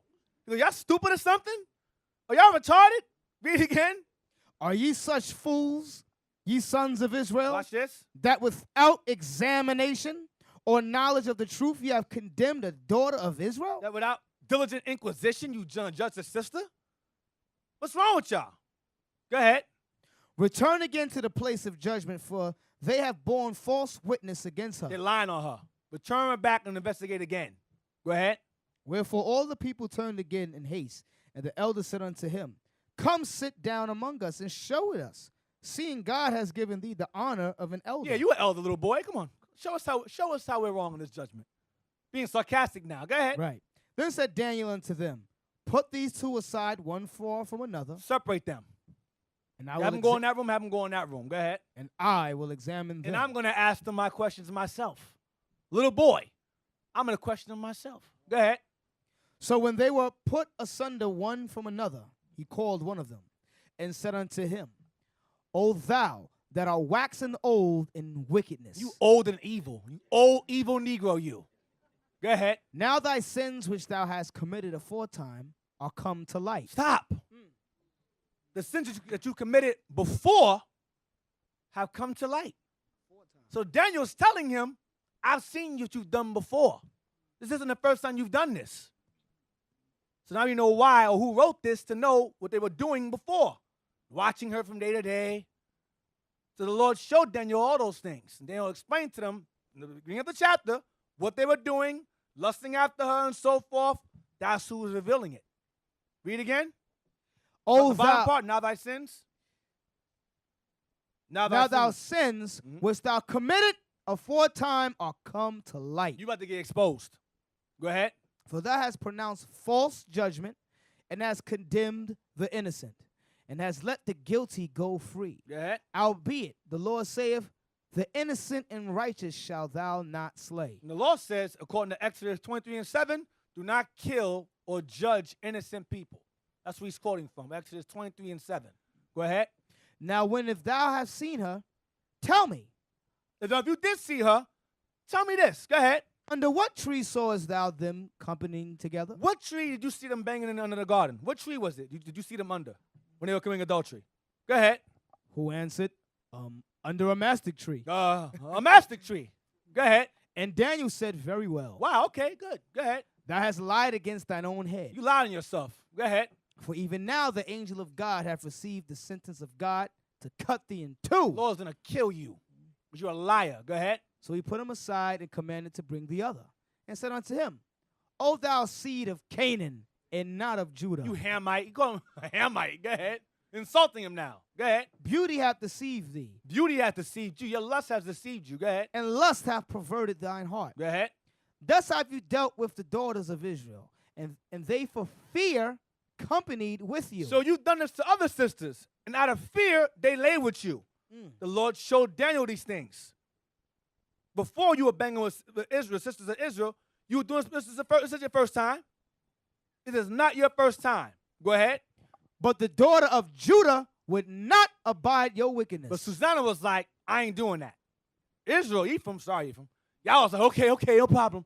Judah was like, nah, we ain't doing that. Nah. I'm not, Susanna said, nah, I'm not doing that. I ain't doing that. Nah, just kill me. I'm offended. I'm sorry, sir. Go ahead. You want to record it? Hey, you want to record? You recording the conversation? It's already going. It's Okay, already going. I thought so. Read on. Thus have you dealt with the daughters of Israel, and they for fear companied with you. Go ahead. But the daughter of Judah would not abide your wickedness. Go ahead. Now therefore tell me, under what tree didst thou take them companying together? What tree did you see them committing adultery under? What tree? Go ahead. Who answered, under a home tree. I thought it was a mastic tree. He's saying a home tree. Go ahead. Then said Daniel unto him, Well, thou hast also lied against thine own head. For the angel of God waiteth with the sword to cut thee in two, that he may destroy you. With that all the assembly cried out with a loud voice and praised God, who saveth them that trust in him. Who do what? Who saveth them that trust in him. That what in him? That trust in him. That's the problem with Jake now. They don't trust as a God. They just trust in the recorders. And that's why they're infamous and stupid online. That's what happens. Go ahead. And they arose against the two elders, for Daniel had convicted them of false witness by their own mouth. Go ahead. And according to the law of Moses, they did unto them in such sort as they maliciously intended to do to their neighbor. Your sister. Go ahead. And they put them to death. Thus the innocent blood was saved the same day. Go ahead. Therefore Chelcias and his wife praised God for their daughter Susanna, with Joachim her husband, and all the kindred, because there was no dishonesty found in her. Go ahead. From that day forth was Daniel had a great reputation in the sight of the people. So now we know who explained and revealed all the evil they were doing in the past and up until the time of Susanna. Daniel explained these guys is lusting, this and that. We're reading what Daniel told everyone, and they wrote it down. The scribes documented it. You understand? So the Lord reveals things to the people. The Lord will reveal things. He'll bring things out in his time. Not in your time, Negro, in his time. Give me Matthew 18, verse 16 now. Go back there again. Matthew chapter 18 and verse 16. But if he will not hear thee, then take with thee one or two more, that in the mouth of 2 or 3 witnesses every word may be established. Go ahead. And if he shall neglect to hear them, tell it unto the church. Right. If you will neglect to hear them, the judges and so forth, let them go to the church. Go before the elders now, leadership now. Go ahead. Tell it unto the church. But if he neglect to hear the If church, you neglect to hear the leaders now, the leadership, go ahead. let him be unto thee as an heathen man and a publican. And if he neglects to hear the counsel to reconcile, let him be now as a heathen and publican man. You know what that goes with? Heathen and publican man, heathen man and publican? Romans 16. Have no company with them. That mark them that cause divisions. Treat them as heathen. Do we deal with heathens in here? Nope. No, we do not. Y'all understand? But people will bypass that. Romans 16, that's not what it means. Verse 18 says, and says, let him be unto thee, let him be unto you as a heathen man or woman and a publican, because Israel did not like publicans. They didn't company with them. Publicans hung out with publicans. Or the ungodly hung out with the ungodly. Y'all understand? So Christ made it clear, if they will neglect to hear the church, bring witnesses first, they try to work it out with them, witnesses there. Now I ain't trying to hear y'all either. Okay, go to the leadership then. Go to the higher ups now. Because they ain't trying to hear it. If we try to fix it, I ain't hearing y'all. Captain's office, whatever, I ain't trying to hear y'all either. All right, then get out. Go with the rest of the heathens then. Go with Satan. That's what the heathens' God is. Satan, go with them. Get Ecclesiastes 22, verse 25.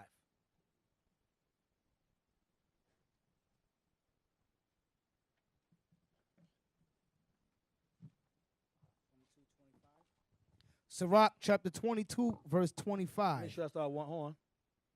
Yep, that's it.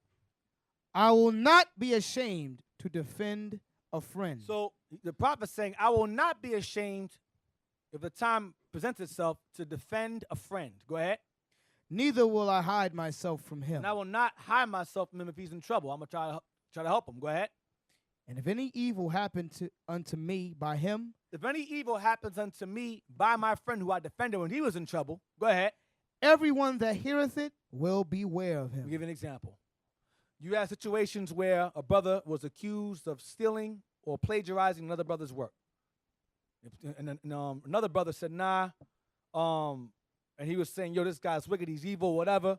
And the brother came to his defense and looked at them and said, nah, let's just leave it alone, let's just dismiss it. And he defended him. And that was it, it was done. He defended him. Then when this brother gets in trouble for whatever, audio comes out against him or whatever, he's like, yeah, he's wicked, he's evil. Another example, another brother that was once up here, once amongst us, constantly screwing up all the time. This is back in the Bronx school. Constantly screwing up. Brothers blasting him. They blasting him. He gets mad, throws his pins down the table. Weak, crying, weak, whatever. And me and Labo always good on this brother all the time. Then brother came up and said, you brothers are being rough on him. You're being hard on him. Y'all shouldn't be like that towards him. And we said, all right, no problem. Because he was a brother that ranked over us. He said, okay, understand. But leave him alone. Leave him so-and-so. And we stood back.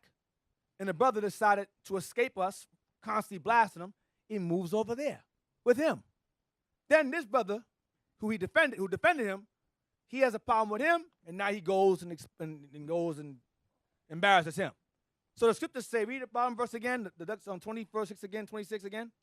And if any evil happen unto me by him, So if I go out my way to defend a brother who's in trouble, and then I'm in trouble, and he goes out of his way to destroy me, all right, my reputation, go ahead. And if any evil happen unto me by him, everyone that heareth it will beware of He'll him. become infamous. Because he was defended by the brother, and the same brother that defended him, he attacks and slanders. So the Lord is saying, beware of people like that. Beware of them. They come to defend you, look after you, and then you spit back in their face. Bible says, beware of men like that. Beware of sisters like that. Beware of them. Give me 1 Kings 12. You forget this one. You had a brother that had a videotape out there speaking much evil.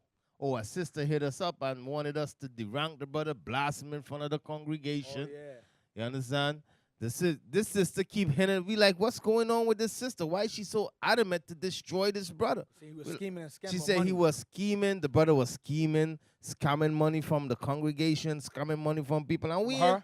right from her. You know, and this brother, he charging for his service and stuff. We like, yo, listen, we are not. Why this sister is so adamant to destroy the brother? We told the brother, listen, you got to fix that. You understand? That's evil. You got to stop doing that. And we handle it. Right. But the sister wanted us to destroy the brother. Mm-hmm. And the same brother, he stood up and... They were partial and wicked and so forth. You understand? Beware of him. Oh, man. Beware of them. 1 Kings 12 and verse 12. 1 Kings chapter 12 and verse 12. I'm sorry, verse 1. Chapter 12, verse 1. I'm sorry. Chapter 12, verse 1. 1 Kings 12 and 1. And Rehoboam went to Shechem. Now, Rehoboam was the son of King Solomon. Rehoboam was the son of King Solomon. After King Solomon died, his son Rehoboam took over. But when King Solomon died, he left behind certain issues and problems in Israel, taking care of his heathen women. And by him taking care of his heathen women, he put harsh burdens on the people in order to provide for his women. And those burdens remained even while he was gone, when he's dead. So Rehoboam, his son, is now in rulership. He's now king now, Rehoboam. Go ahead. And Rehoboam went to Shechem, for all Israel will come to Shechem to make him king. And it came to pass when Jeroboam, the son of Nebat, who was yet in Egypt, heard of it. For he fled from the presence of King Solomon, and Jeroboam dwelt in Egypt. Right. Then they sent and called him, and Jeroboam and all the congregation of Israel came, and spake unto Rehoboam, saying, Thy father made our yoke grievous.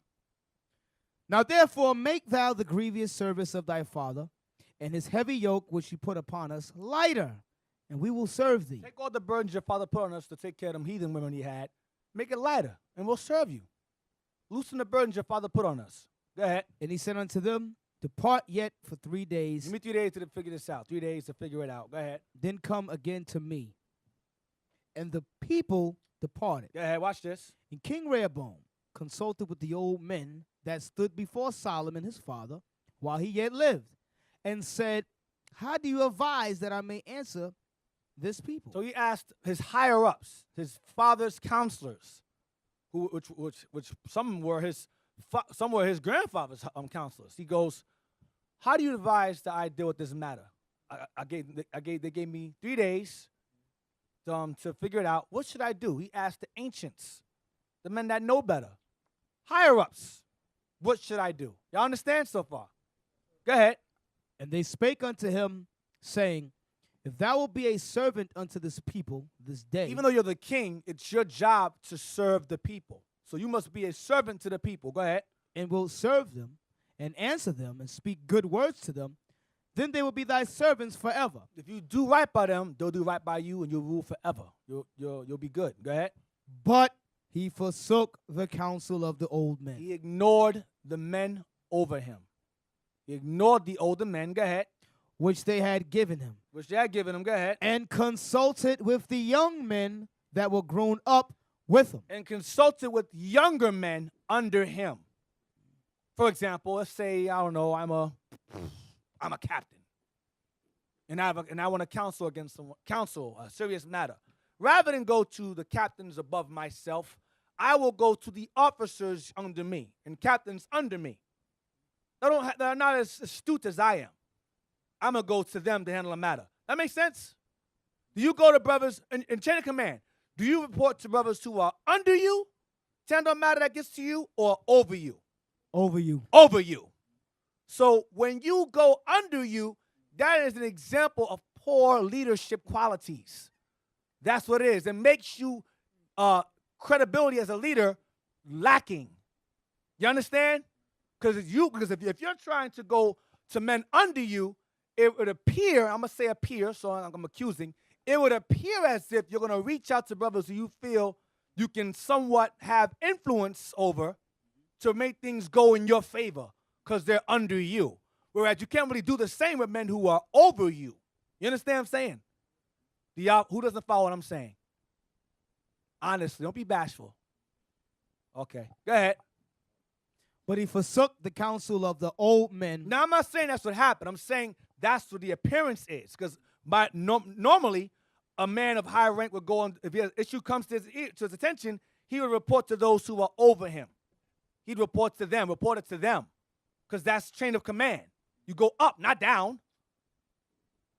You understand? Like Moses. Moses says, listen, if there's an issue between someone, go to the elders. If it's too hard for you, then you bring it to who? To me. He's the hierarchy. He's up. You don't go, go to the babies. Ask the babies what's going on. No. You go to the men over you. That's law. I'm not making this up. Y'all understand? Go ahead. But he forsook the counsel of the old men which they had given him, and consulted with the young men that were grown up with him, and which stood before him. Go ahead. And he said unto them, what counsel give ye that we may answer this people? That we may answer this people. Go ahead. Who have spoken to me, saying, make the yoke which thy father did upon us lighter. And the young men that were grown up with him spake unto him, saying, thus shalt thou speak unto this people that spake unto thee, saying, thy father made our yoke heavy, but make thou it lighter unto us. Thus shalt thou say unto them, my little finger shall be thicker than my father's loins. Yo, listen, man, you the king, yo. You tell him you run things. You tell him, listen, man, my father is hard on you, I'm going to be even harder on you. They're telling him this. That's stupid counsel. You got to put your foot down, man. You the king now. Tell him that your little finger is bigger than your father's loins. Tell him that, man. Tell him how gangster you are, man. Tell him you run things. That's what they're telling him now. Yep. Go ahead. And now, whereas my father did lay you with a heavy yoke, I will add to your yoke. My father have chastised you with whips, but I will chastise you with scorpions. Because I'm king now. I run things now. Go ahead. So Jeroboam and all the people came to Rehoboam the third day, as the king had appointed, saying, come to me again the third day. And the king answered the people roughly, and forsook the old men's counsel that they gave him, and spake to them after the counsel of the young men, saying, my father made your yoke heavy, and I will add to your yoke.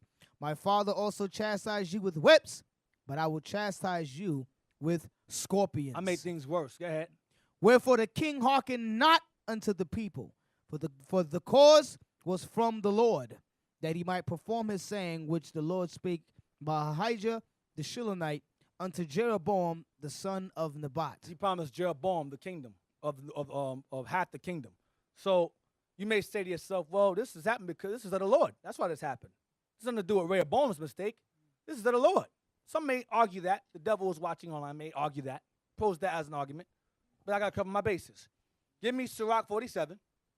Let's see why the Lord used Rehoboam to do this. Sirach 47:23. So rather than him go up the chain of command, he went under and made a wrong decision. Sirach Ecclesiasticus chapter 47 and verse 23.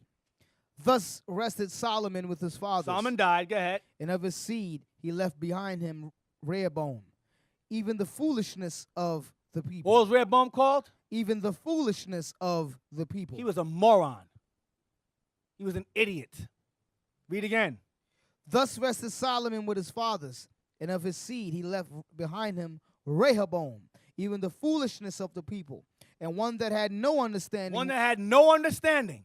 That's why he went to his boys rather than go to his higher ups. He went to those who are under him. because he was foolish and had no understanding. Go ahead.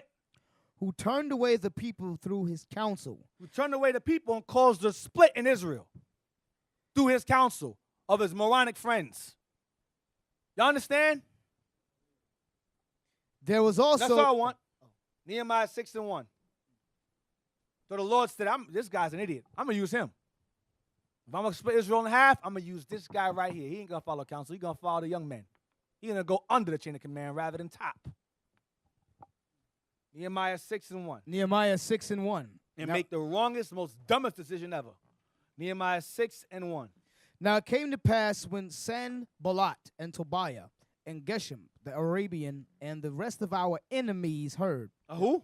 Our enemies heard that I had builded the wall, and there was no breach left We therein. fixed it a crack. 'Cause remember, at this time, this is what I call the true Reconstruction era.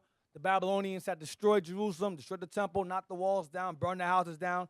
Nehemiah and Ezra were the ones that came about. Well, Joshua and Zerubbabel came and built the temple. Nehemiah and Ezra came and rebuilt the walls and the houses within the, you understand? So we're now reconstructing Israel back to its former state before Babylon destroyed it during the time of the Persian rulership. So Nehemiah at this point in time, along with the help of Ezra, they're rebuilding the walls. And the heathens are watching as we rebuild ourselves, and they're getting angry, watching Israel rebuild themselves from a low state back to their original state. Go ahead. Though at that time I had not set up the doors upon the gates. So there was still no doors yet on the gates. Go ahead. That Sanballat and Geshem sent unto me, saying, Come, let us meet together in some of the villages in the plain of Ono.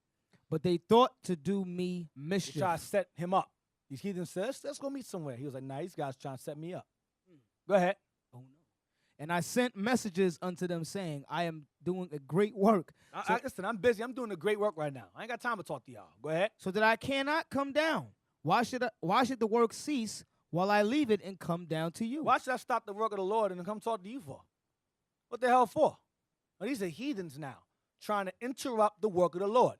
That's why Matthew 18 says, treat them as a heathen man and a publican. Because when Jake leave up out of here, and the devil gets on them, they're just as bad as the heathens. And you should treat them the same. That's what happens. And so they'll start doing things like this. Try to set you up, line you up, make you look real bad. Same thing. Read on why. I'm going to show you what they do. Watch. And I sent messages unto them, saying, I am doing a great work. He didn't even go down there. He sent his men. Listen, go tell him I said so-and-so. Go ahead. So that I cannot come down. Why should the work cease while I leave it and come down to you? Yet they sent unto me 4 times after this sort. Yet they sent him, they harassed him. Now they're asking him 4 times the same thing. Come talk to us. Come talk to us. You had brothers that left up out of here. Now they're calling brothers multiple times in different numbers, trying to reaching out to sisters, reaching out to brothers. You're gone. Start again. Leave. Why are you still here? What is happening? Why are you watching right now? What's wrong with you? Are you on medications? No, Israel. A lot of you all ask yourself. I know a lot of you all tired. You'll ask yourself, why is the deacons and the bishop, why they keep touching on these stuff? The reason why is because we touching on these things is because a lot of you brothers and sisters is getting drawn into the evil, man. You know, a lot of you is getting drawn into the evil because you all don't listen to counsel. You understand? Now, if these men leave and they just go and just build and do what they want to do, you understand? Now, we evil and the Lord is dealing with you, then just leave and do what the Lord tell you to do. But when you start reaching out to brothers and sisters in our congregation, like right now, I'm got a brother right now that is emailing brothers and sisters in our congregation. If you want to leave, just leave. We're not going to say nothing about you. You're going to just leave. Brother, just leave and go do your thing. But when you start attacking brothers and sisters in the congregation, when you try reaching out to brothers and sisters in the congregation and trying to justify why you leave and saying that, the leadership is evil. You understand? Remember, these are the same men that you laboring with that taught you everything you know. Now they evil all of a sudden. God was dealing with them all the time. But no. Just last week, we was righteous. Right. Sitting amongst us, yo, defend righteous. I'm going to defend the brothers. Right. So, Now we're wicked. Now we're the devil. Now we're partial. It's the devil. You got to be very mindful of these grand, fancy speeches. Be very mindful of those. Read verse 5. Then Nehemiah sent 65. Sanballat his servant unto me in the like manner, the 5th time with an open letter in his hand. 5th time. Non-stop. 4 times, 5 times, constant harass, trying to reach out to him, trying to reach him. Go ahead. Wherein was written, it is reported among the heathen, and Gashmu saith it, that thou and the Jews think to rebel. So now here comes the slander. It's rumored that you guys are trying to rebel against the kingdom. Go ahead. For which cause thou buildest the wall, That's how you're trying to build the wall. You're trying to cause problems. Go ahead. that thou mayest be their king, according to these words. That you could be the king according to the witnesses I got. Go ahead. And thou hast also appointed prophets to preach of thee at Jerusalem, saying, there is a king in Judah, and now shall it be reported to the king according to these words. Now he's threatening him now. You trying to put yourself as a king now. That's the rumor is. You're trying to put yourself as king. Go ahead. Come now, therefore, and let us take counsel together. So seeing that we have these information on you, come talk to me now. Come talk to us. Go ahead. Then I sent unto him, saying, there are no such things done as thou sayest. Man, you lying. That's a lie. Go ahead. But thou feign them out of thine own heart. You made all that up. Go ahead. For they are all made us afraid, saying, their hands shall be weakened from the work, that it be not done. Now therefore, O God, strengthen my hands. So the heathen will always, and 2/3 alike, Jakes alike, will always try to stop the work. With all kinds of nonsensical videos, interruptions, they will try to stop the work. That's the mission, to distract you, threaten you, slander you, make things up out the top of their head. That's what heathens and heathen-minded Jakes alike do. It's always the same old thing. Give me Luke 20.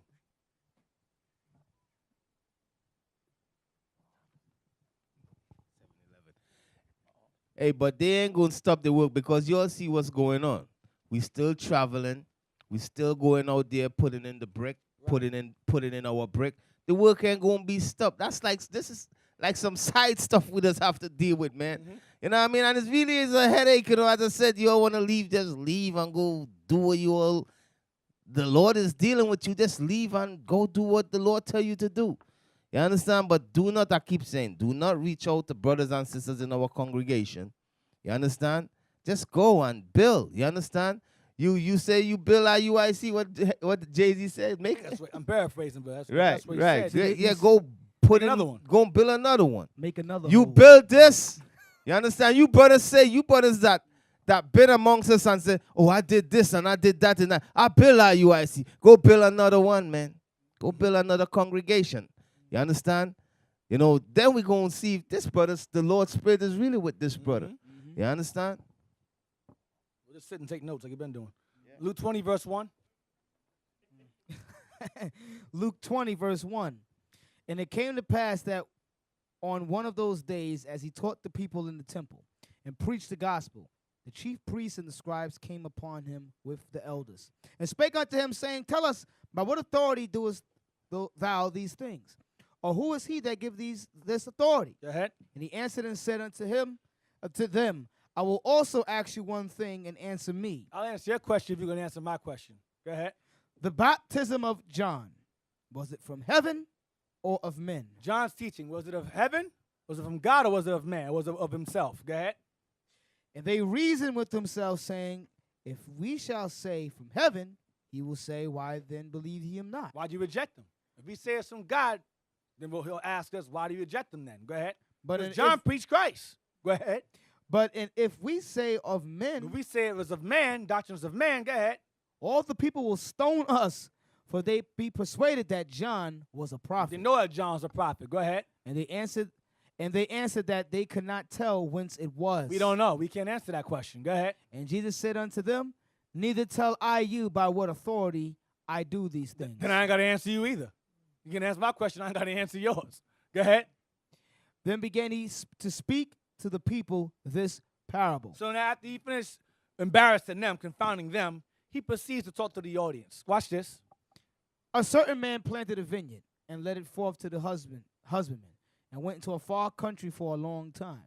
And at that season he sent a servant to the husbandmen, that they should give him of the fruit of the vineyard. But the Came to husband, collect. Go ahead. but the husbandmen beat him and sent him away empty. Get out of here. He rejected him. Go ahead. And again he sent another servant, and they beat him also, and entreated him shamefully. This is the prophets. It's about the vineyard is Israel, and these are the prophets that were sent by the Lord, and they kept beating the prophets and rejecting them. This is a parable. Go ahead. Shamefully, and sent him away empty. And again he sent a third. Again he sent a third, and they wounded him also and cast him out. Go ahead. Then said the Lord of the vineyard, what shall I do? What can I do? Go ahead. I will send my beloved son. It may be they will reverence him when they see him. Yeah, they'll respect my son. Surely they'll respect my son if I send him. Go ahead. But when the husbandmen saw him, they reasoned among themselves, saying, this is the heir. This is the heir. This is our boss's son. Go ahead. Come, let us kill him, that the inheritance may be ours. We can be in charge. If we kill his son, we'll be in charge. Go ahead. So they cast him out of the vineyard and killed him. What therefore shall the Lord of the vineyard do unto them? So what should the Lord of the vineyard do unto them for killing his son? Go ahead. He shall come and destroy these husbandmen, and shall give the vineyard to others. He's going to kill them and give the vineyard to others. Go ahead. The vineyard to others to rule over Israel. Go ahead. And when they heard it, they said, God forbid. They heard it. They said, hopefully not. Go ahead. And he beheld them and said, what is this then that is written?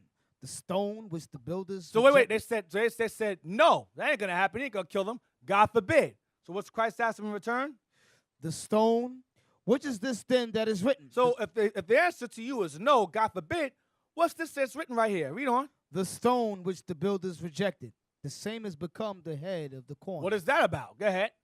Whosoever shall fall upon that stone shall be broken.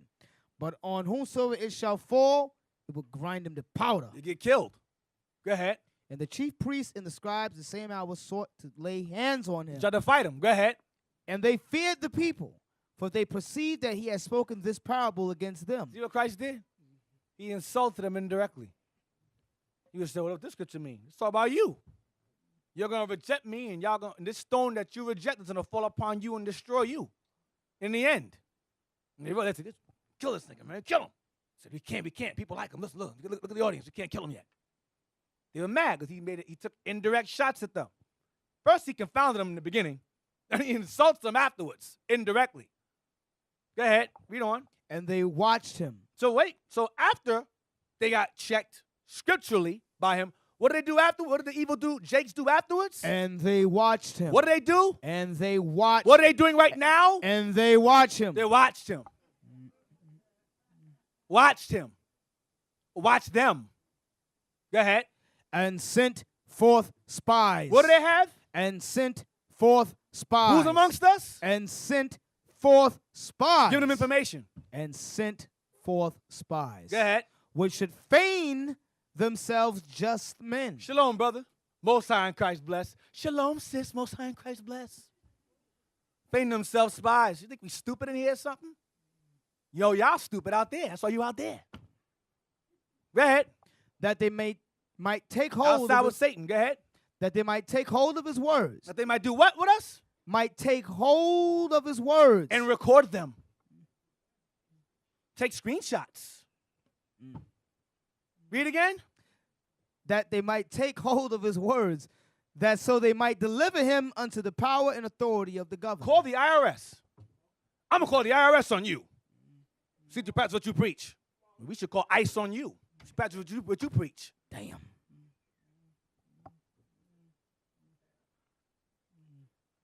Verse 20. Read on down, please. 21. But I'm not going to do that. I'm just being sarcastic. But again, don't make threats like that. It's just, the problem is that they think they're fighting against us. They're not fighting against us. They're fighting against God. The Lord's amongst us. And it's evident. That's why so much hatred. That's why our video got so many views. Because we have those many haters. And that's okay. Verse 21. And they asked him, saying, Master, we know that thou sayest and teachest rightly. Neither acceptest thou the person of any, but teachest the way of God truly. Go ahead. Is it lawful for us to give tribute unto Caesar or no? Go ahead. Now you're trying to get them on tax evasion now. IRS. Same. What are the odds? I didn't know. Continue. I didn't know that was there. I forgot that was there. Go ahead. Is it lawful for us to give tribute unto Caesar? Is it wrong for us to pay taxes or no? Or no? But he perceived their craftiness. What do you do? But he perceived their craftiness Go ahead. and said unto them, Why tempt ye? Why are you trying to tempt me? Go ahead. Show me a penny whose image and superscription hath it. Whose face is on this coin? Go ahead. They answered and said, Caesar. Caesar's face is on the coin. Go ahead. And he said unto them, Render therefore unto Caesar the things which be Caesar's, Pay your taxes. Go and ahead. unto God the things which be God's. And keep the laws. That's it. Pay your taxes like we do. Nice try, though. Go ahead. And they could not take hold of his words. And they could what? And they could not take hold of his words They could not take hold of his words. Go ahead. before the people. And they marveled at his answer and held their And peace. couldn't say a word about him. Luke 9:46. Luke 9:46.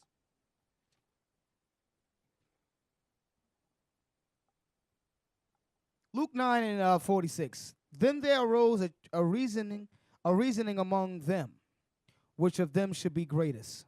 And Jesus, perceiving the thought of their heart, took a child and set him by him, Go ahead. and said unto him, Whosoever shall receive this child in my name receiveth me, and whosoever shall receive me receiveth him that sent me. For he that is least among you all, the same shall be great. Go ahead. And John answered and said, Master, we saw one casting out devils in thy name, and we forbade him, because he followeth not with us. Go ahead. And Jesus said unto them, Forbid him not, for he that is not against us is for us. Go ahead. And it came to pass, when the time was come that he should be received up, he steadfastly set his face to go to Jerusalem. So what we want is, I'm sorry, I bypassed it, is that they were arguing amongst themselves who should be the greatest. So the disciples had gripes among themselves. They weren't like robots, keep the commandments, keep the laws. They argued amongst themselves. They had issues amongst themselves. And he checked them here. Read on. Continue.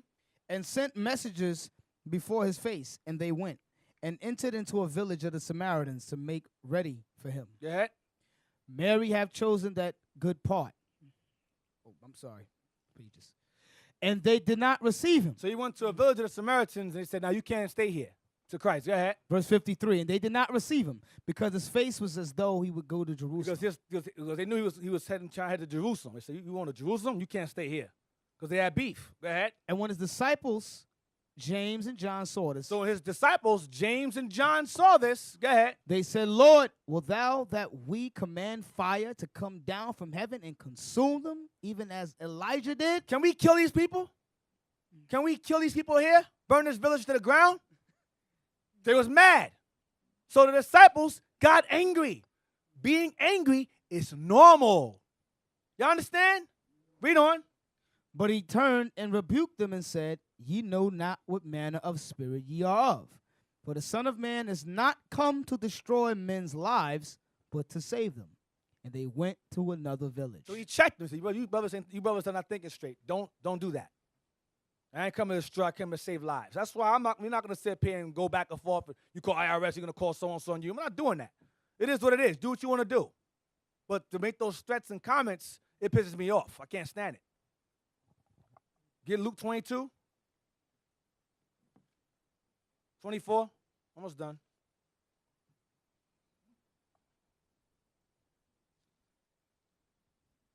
Luke 22:34. 24. 24, excuse me. And there was also a strife among them, Arguing again. Go ahead. which of them should be accounted the greatest. So I'm showing you it's always argued. Go ahead. And he said unto them, The kings of the Gentiles exercise lordship over them, and they that exercise authority upon them are called benefactors. But ye shall not be so. But he that is greatest among you, let him be as the younger, and he that is chief, as he doth serve. I mean, be humble. Go ahead. For whether is greater he that sitteth at meat or he that serveth, is not he that sitteth at meat, but I am among you as he that serveth. Ye are they which have continued with me in my temptations, Go ahead. and I appoint unto you a kingdom, as my Father hath appointed unto me, that ye may eat and drink at my table in my kingdom, and sit on thrones, judging the 12 tribes of Israel. Go ahead. And the Lord said, Simon, Simon, behold, Satan hath desired to have you, that he may sift you as wheat. So Christ knew that Satan wants you.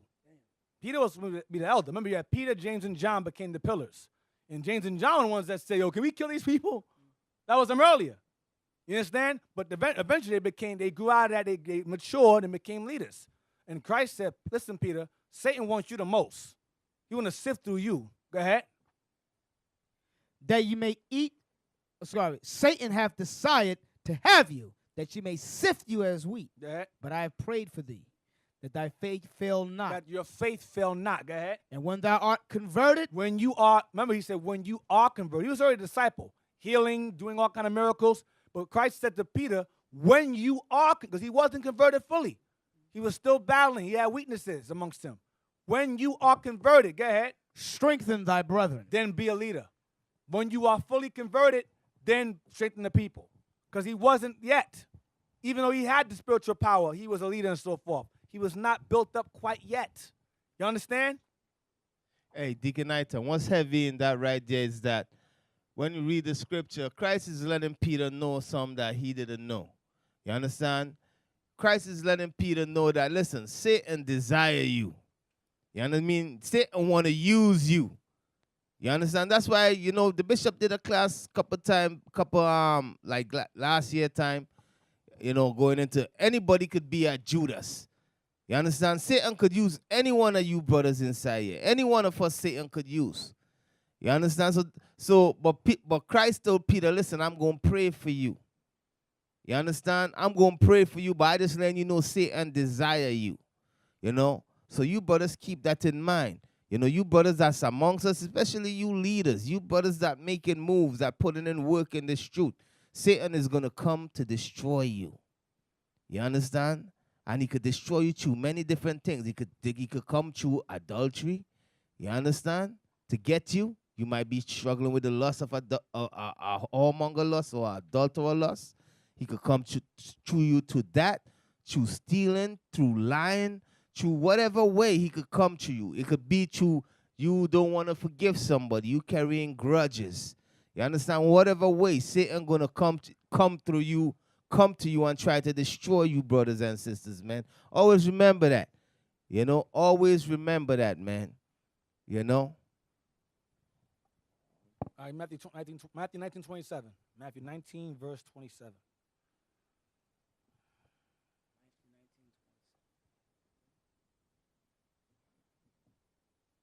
Matthew 19 and 27. Then answered Peter and said unto him, Behold, we have forsaken all and followed thee. What shall we have therefore? And Jesus said unto them, Verily I say unto you. I'm sorry, read again, 27 again. Then answered Peter and said unto him, Behold, we have forsaken all and followed thee. Stop. He said, we have forsaken all and followed you. Look up forsaken real quick. Forsaken. I'm going to finish. We have forsaken all and followed you. What does forsaken mean? We have forsaken all. Yeah, keep abject. Keep that there. Keep that. I like that one. Going up, open up another window. Forsaken.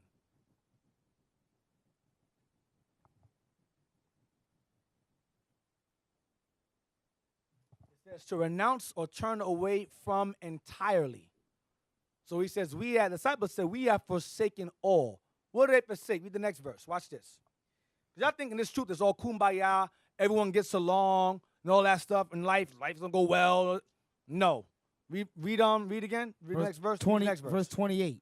And Jesus said unto them, Verily I say unto you, that ye which have followed me in the regeneration, when the Son of Man shall sit in the throne of his glory, ye also shall sit upon 12 thrones, judging the 12 tribes of Israel. You guys forsake all for me, you're going to receive even more in the kingdom as rulers. Read the next verse. And everyone that hath forsaken houses or brethren or sisters. Forsaken what?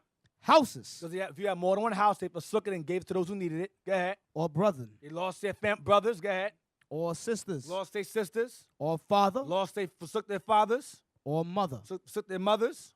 Or wife. Lost their wife. Or children. Forsook their children. Or lands. Lost lands. They gave some lands away that they had that they could avoid, that they could afford to give away. Go ahead.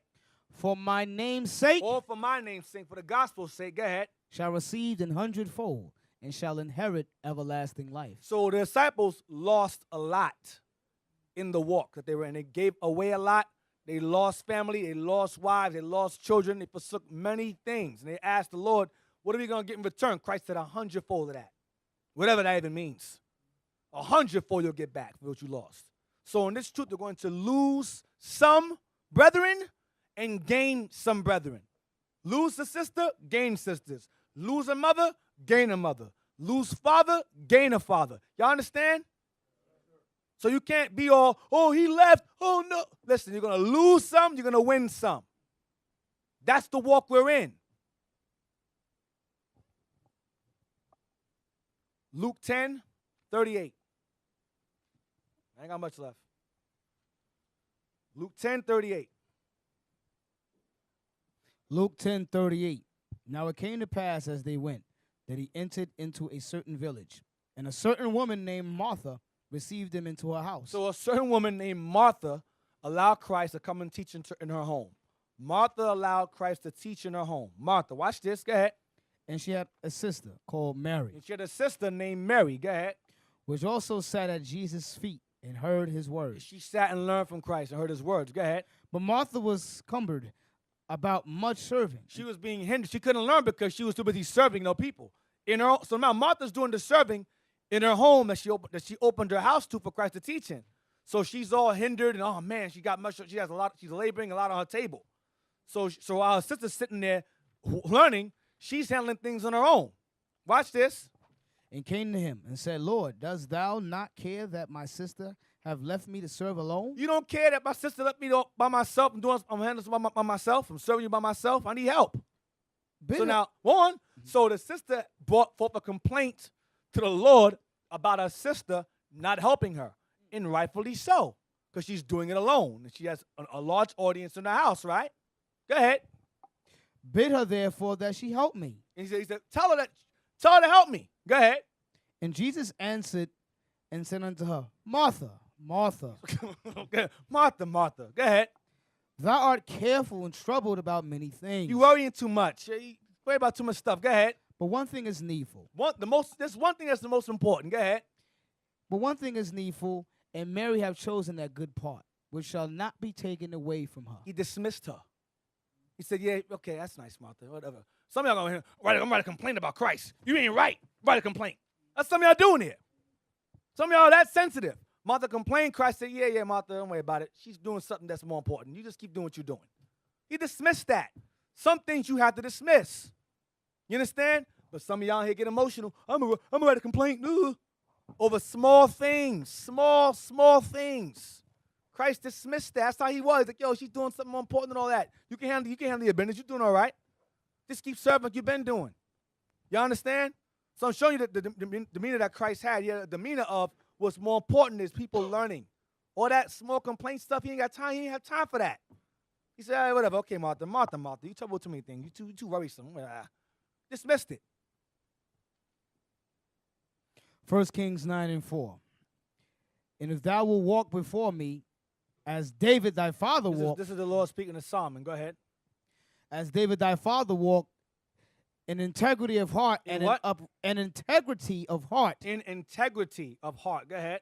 and an uprightness to do according to all that I commanded thee, and will keep my statutes and my judgments. One of the most important things the Most High requires in a man, or a sister as well, but particularly in a man as the leader, is integrity. A man must have or retain his integrity. When the elder said to us, I don't want no dumb deacons, he used to curse us out all the time. He was horrible. Yeah, that Especially in hurt, his house. that hurt our feelings. He's man. friendly now compared to back then. Back then in his house, y'all wouldn't have lasted 2 days. He destroyed you. I concur. Y'all saw a lot of y'all brothers got that soft demeanor, soft and gooey inside, Oreo cookie spirit. But back in the elder's apartment, he was savage. But Right. again, it was good for us because now we grown from it. Right, it make us strong. Yeah, stronger, right. It made us like when you know, like when it made us strong. Like, you know, like I'm a grown man. I remember one time the bishop he had gathered me, and I'm like, damn man, I'm a grown man. Why are you talking to me like? That's what Satan messing talking in my ears. So like, You a grown like, man. yeah, like yo, who he talking You to? your like, father, you a grown you know, man. you know, but the thing is that these things, when these things build your character, you get tough skin. You understand? Because we are war, man. You know, you ain't want brothers around you. something happen, they just break down and start crying, things pop off. You don't want them kind of men around you. So I just, yeah, man, these things happen to grow, to build us up and grow us in the spirit. Look up integrity. Just Google it. I want the Google one. Integrity. I want integrity.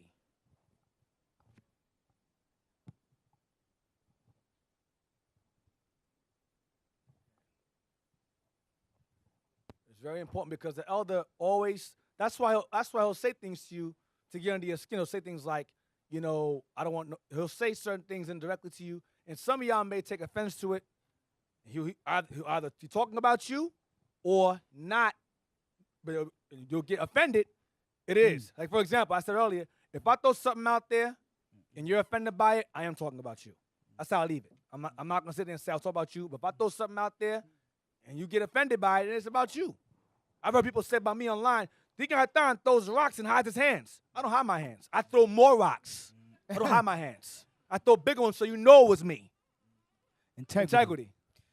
The quality of being honest and having strong moral principles, moral uprightness. That's in 1 Kings 9:4, but I don't want that one. Jump down to definition 2. Click translations, please. Click down. Click that. Go back up to definition 2. Read that. The state of being whole and undivided. The state of being whole and undivided. Read the synonyms. Unity. So when you have integrity, you maintain unity. Unification. You maintain unification in your integrity. Coherence. You maintain coherence. Cohesion. You keep things together. You don't separate. Because when you start to separate, you're losing your integrity. Go ahead. Togetherness. Solidarity. What's the antonym? The antonym is division. Divisions. See, men that leave have lost their integrity. Yep. Read the antonym right there. Read the condition of being. Read that right there. Right there, yeah. The condition of being unified. So having integrity is the condition of being unified. Go ahead. Unimpaired. Uh-huh. Or sound in construction. Sound in doctrine, in construction. What is the antonym for integrity? Fragility. Frail. You fragile. You weak. That's right. Sissified. Yellow makes you sad. No testicular fortitude. Thank you, sir. No cojones. Right. So you are fragile. So you lack integrity. That's why now the gifts on you. You start seeing others see brothers act a certain way. They all nervous. They fragile. They all soft. They're looking unsure and confused. So the other will get on you. Listen, man, I don't want no damn Judas amongst me. I don't want no damn Judases or weak captains. He'll throw things out there to see who will bite if they're maintaining their integrity or if they're reaching a level of fragility.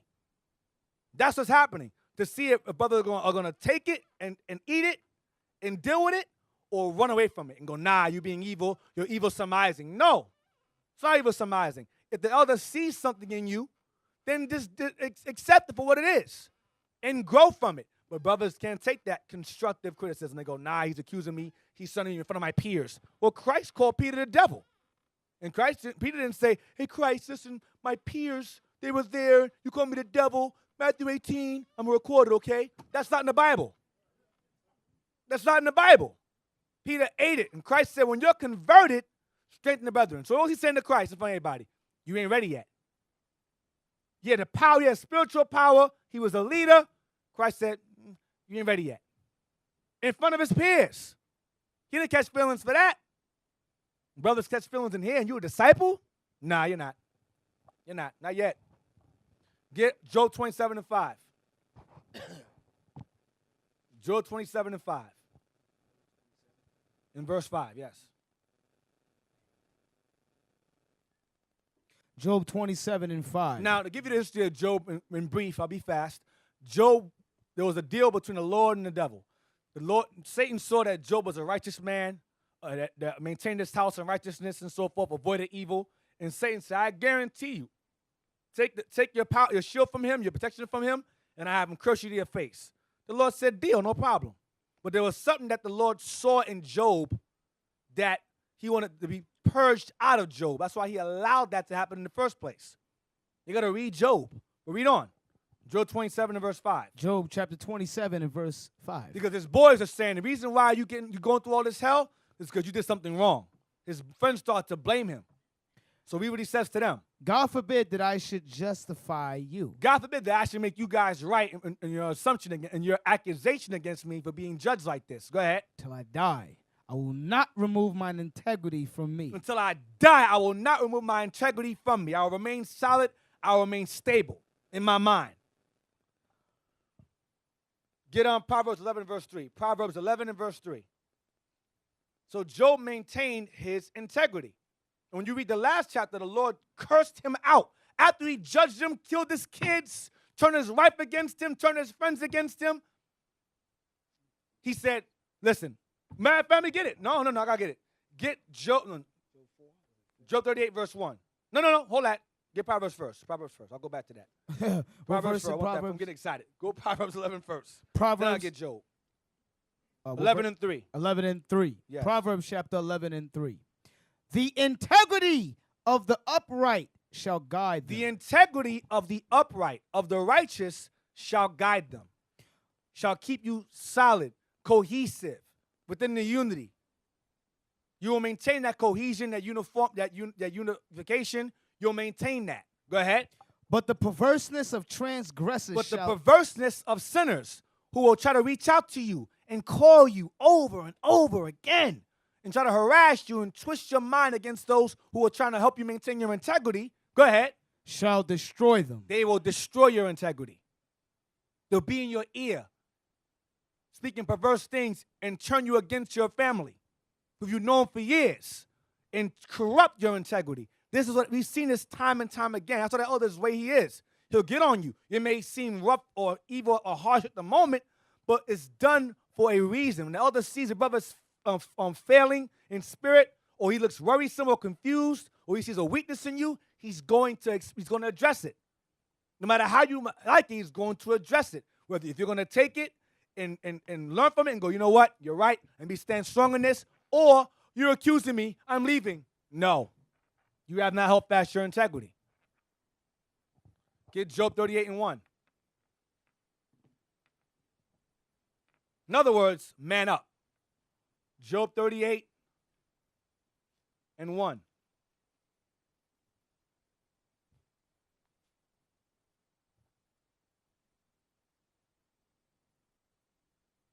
The book of Job, chapter 38 and verse 1. Then the Lord answered Job out of the whirlwind and said, who is this that darkeneth counsel by words without knowledge? Go ahead. Who are you talking to? You've been talking stupid this whole time. What are you talking about? Go ahead. Gird up now thy loins like a man. Grow some balls, Job. Man up, Job. That's what he's saying to him. After he killed his sons, turned his wife against him, turned his friends against him, took away all his wealth, all to see if he would maintain his integrity, he said, man up. Matthew 18, Lord, the Most High is wrong. Matthew 18, I'm going to record you, Lord. You crazy. You crazy. Right, you crazy. The Lord put Job through all of that to what? To strengthen him. He saw something in Job that he said, I don't like that. I'm going to fix it. Yeah, maybe, right? Read on, verse 3. Job chapter 38, verse 3. Gird up now thy loins like a man. Gird up your loins like a man. Go ahead. For I will demand of thee, and answer thou me. Because I got questions for you now. You have questions for me. In your affliction, I got questions for you. Right. But in the meantime, man up like a man. So the Lord told Job to man up. This ain't nothing new. The Lord is a man of war. He don't play games. You don't have time to consult. Are you okay? Are you all right? The Lord didn't do all of that. That's Barney. You want a dinosaur? Go watch that. Go watch Barney. Give me Ecclesiastes 5 and 10. Look up steadfast again, please. I went over this before. I'm going to go over it again. Look up steadfast, please. I ain't got time to go over that. Sirach 5 and 10. I don't want y'all complaining, man. He got done. It's like, y'all, so we take forever with this class. This class is 8 hours. I don't want to hear that tonight. Do that later? Okay, give me Ezra's then. Be careful what you ask for. Give me 2nd Ezra's 9, real quick. 2nd Ezra's 9 and 38. This class is 5 hours. I'm trying to cut it down. 2nd Ezra's 9 and 38. Just breeze through it real quick, all right, Liam? Yes, sir. Just breeze through it. The book of 2 Ezra, chapter 9, verse 38.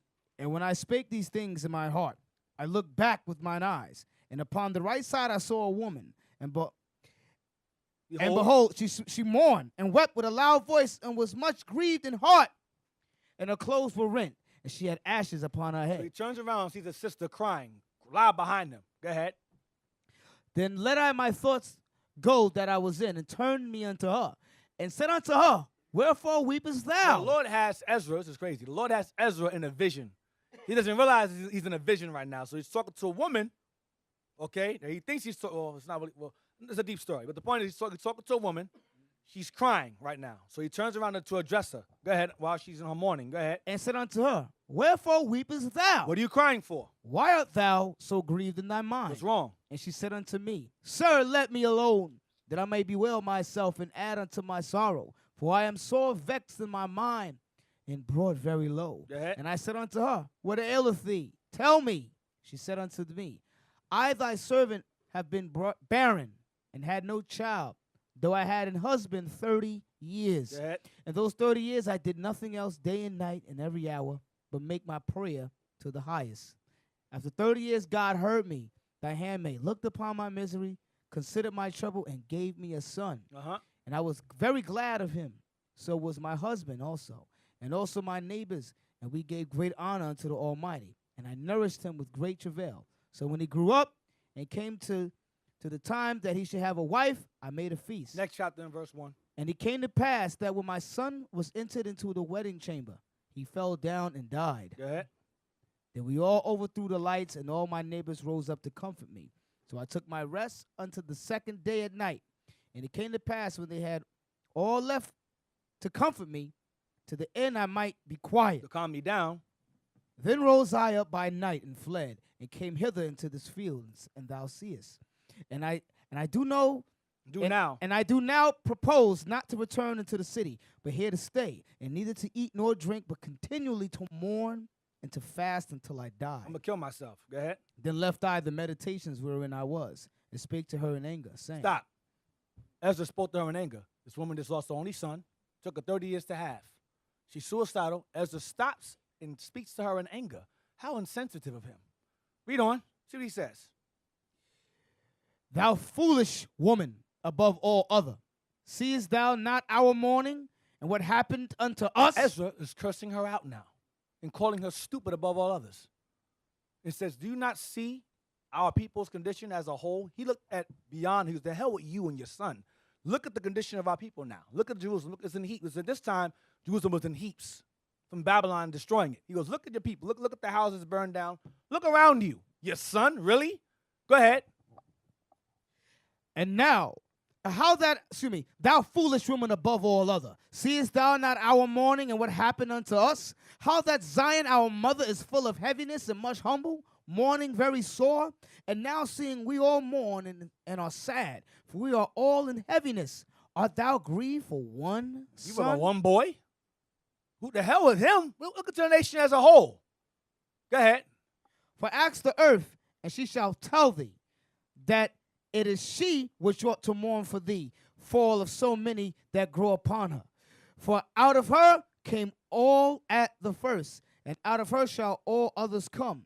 And behold, they walk almost all into destruction, and a multitude of them is utterly rooted out. Go ahead. Who then should make more mourning than she, then has lost so great a multitude? And not thou, which art sorry but for one? But if thou sayest unto me, my lamentation is not like the earth, because I have lost the fruit of my womb, which I brought forth with pains and bear with sorrows. But the earth, not so. For the multitude present in it according to the course of the earth is gone as it came.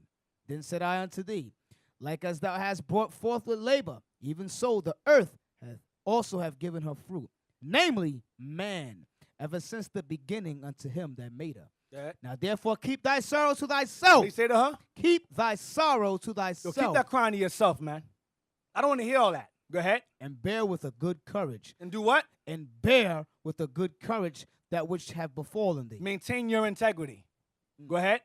For if thou shalt acknowledge the determination of God to be just, thou shalt be received thy son in time, and shall be commended among women. He said that. So Ezra looked at a bigger picture. He said, put your emotions to the side and focus more so on your nation. You may get your son later on. You don't know what the Lord has determined. So that's why I say to y'all, you got to look beyond yourself. I'm offended. This offensive. As a cursed woman that just lost her son. He just died that day. To the hell with your son, look at your people. That's disrespectful to some of y'all in here.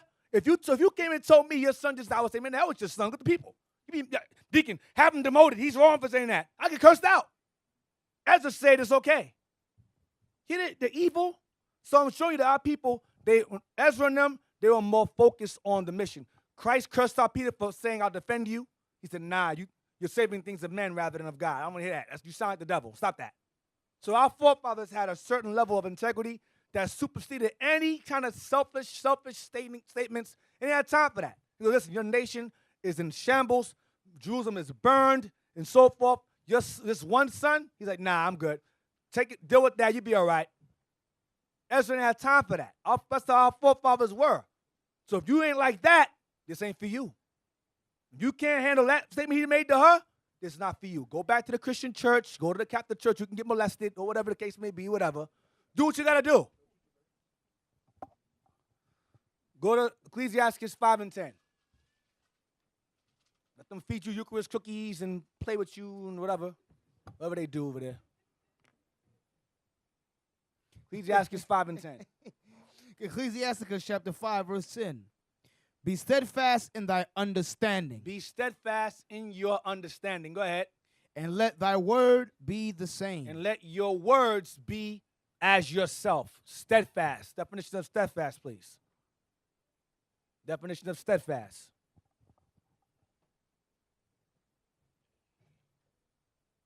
Real quick. I'm going to get that. If the time allows, I'll get it. Steadfast.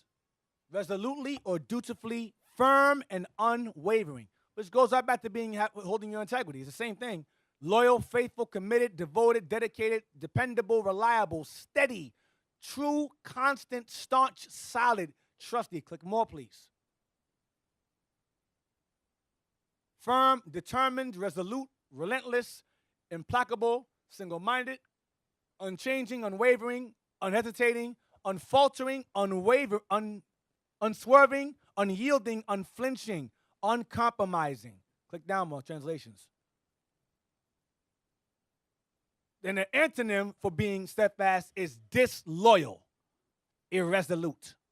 So when you lack integrity or when you no longer are steadfast, you become somewhat disloyal and irresolute or fragile. It's the same thing because fragility leads into you being disloyal and irresolute.